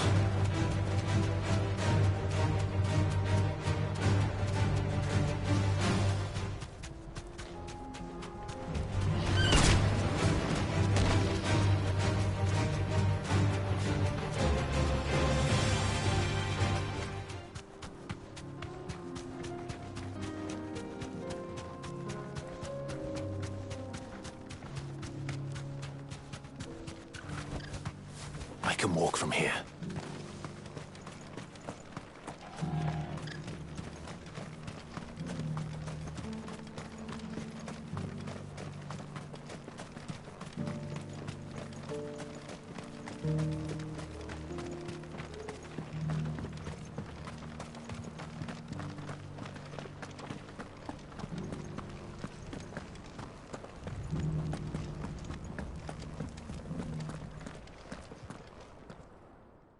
Thank the Founder you were safe. The Griffin is slain then? And the Heartstone claimed.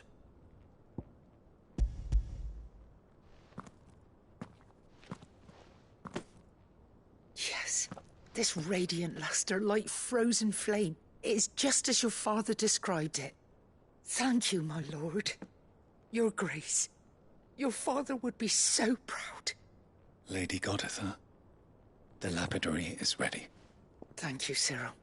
I will be with him shortly. If you would excuse me, I shall have the stone cut and set forthwith.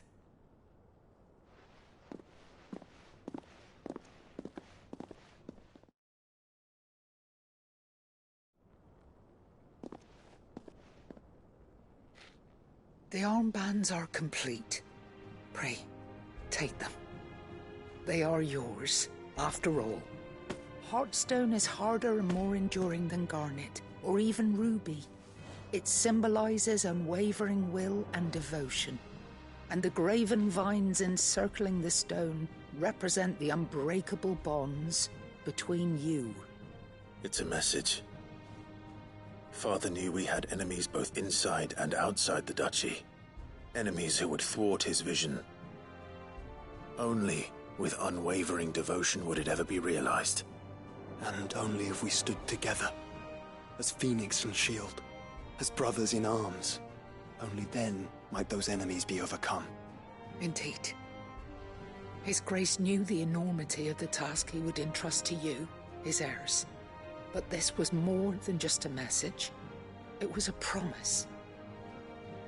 That he would always be with you. Thank you, Lady Goditha, for remaining the steadfast custodian of our father's will.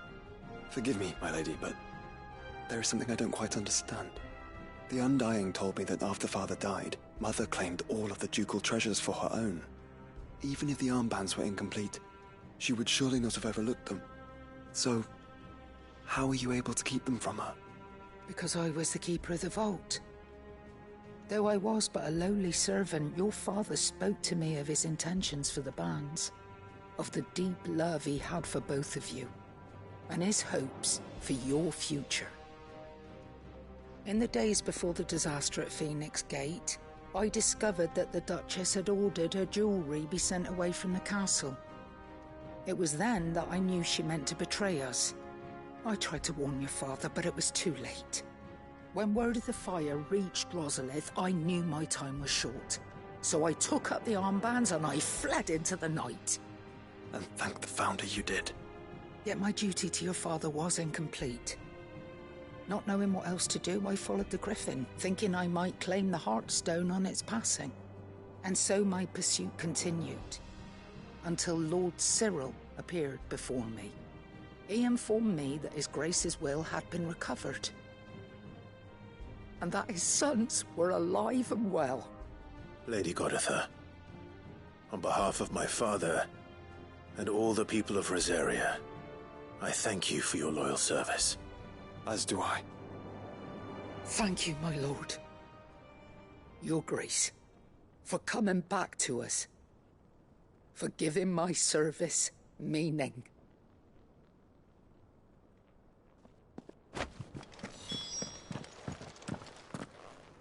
The bands suit you well.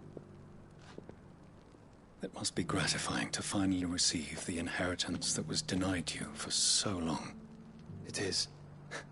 And we thank you for the part you played, Cyril. If you would permit me to play my part a little longer, might I suggest that you make your way to your father's memorial atop Hawk's Cry Cliff? Let him see that you have received his blessing, and that his vision lives on in you. I suppose it would be churlish not to. What do you say, Clive? Shall we pay Father a visit? I think we should. I was hoping to be able to offer him my thanks before we left for Origin. Your father's helm is enshrined there. It has been since the day we recovered it from Phoenix Gate. I prithee claim it, for it too is a part of your inheritance, and I do not doubt that your father would prefer it in your hands than perched upon some lonely rock. Thank you, Cyril.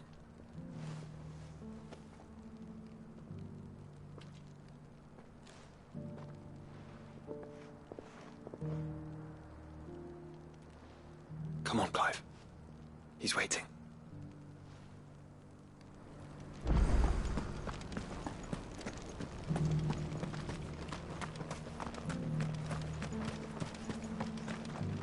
Welcome, welcome. Of course. Go safely.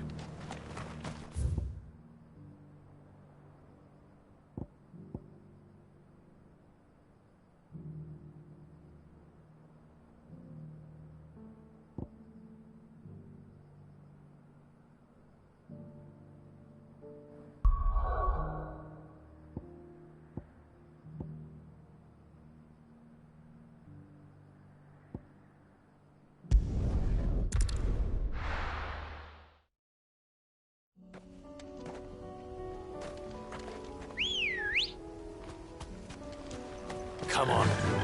Fly, Ambrosia. Unwavering will and an unbreakable bond. Do you really think we're strong enough? To save the world? Of course. To have overcome Father's political enemies? Of that I'm less certain. Especially knowing what we know now. What Mother was truly capable of. But perhaps these bands would have helped. Knowing he was with us would have made all the difference.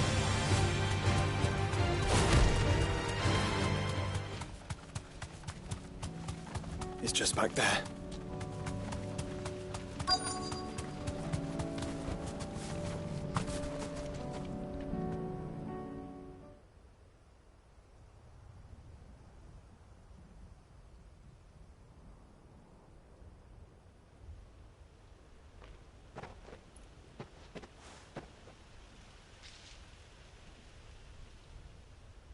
Father always fought for what he believed was right. It wasn't until that night at Phoenix Gate that I realized I had never fought for anything. I always had someone else to do the fighting for me.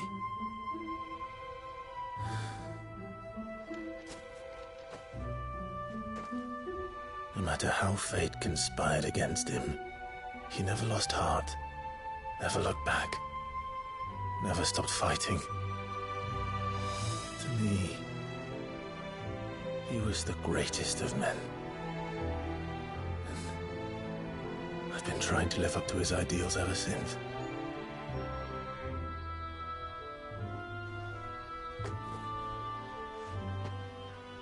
We all have, Clive.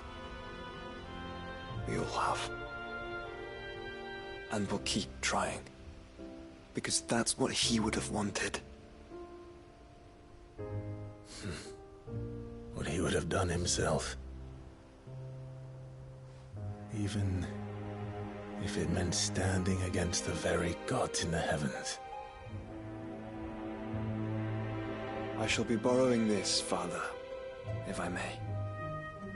That you might watch over us as we follow in your footsteps.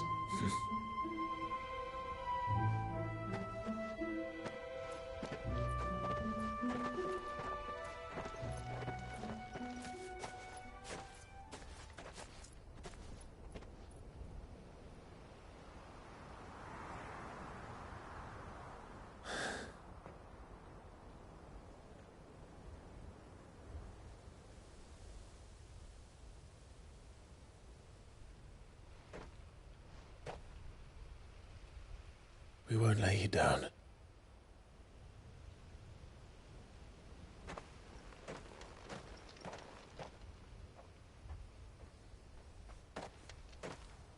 Onward, then? Onward. To the end. And to a new beginning.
There's something about it. You should have seen him.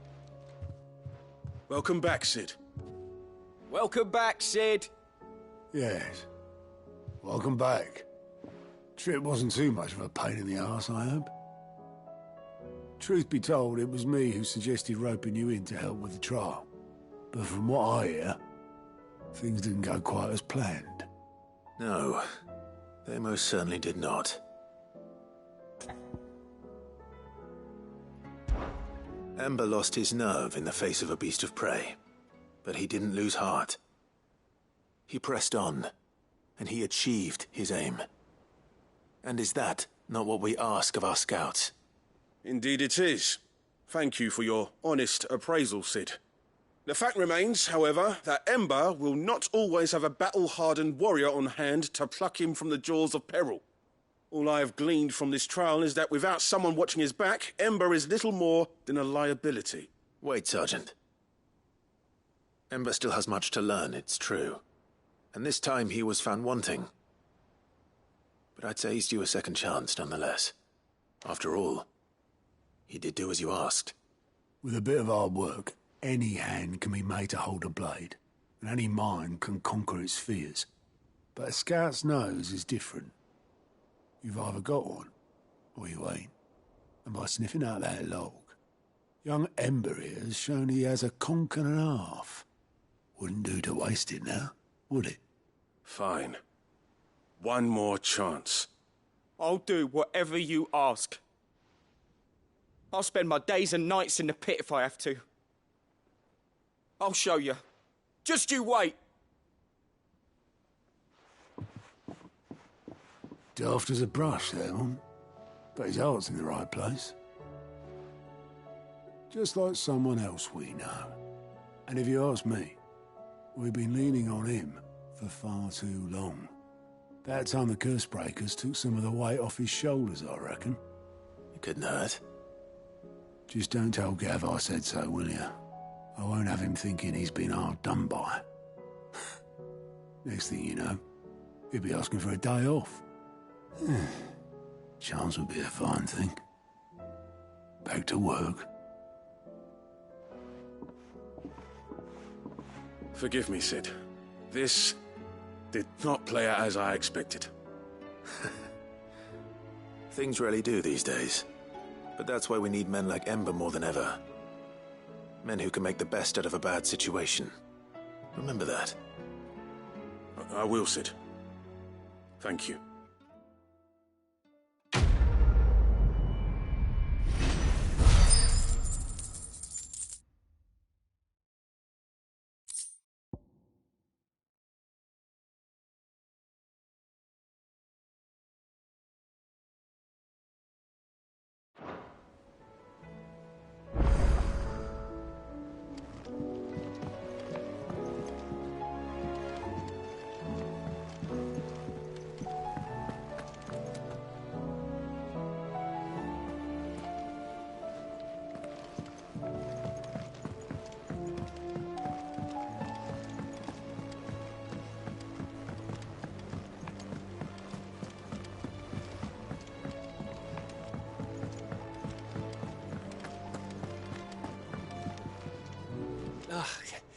You alright?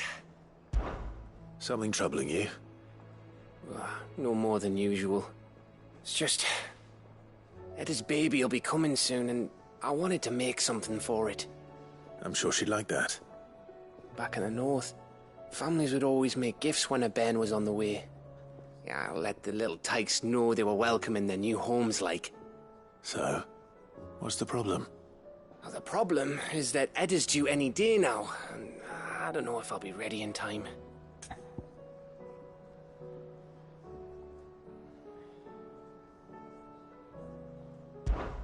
Is there anything I can do to help? You know, there just might be. All right then. What exactly are we making?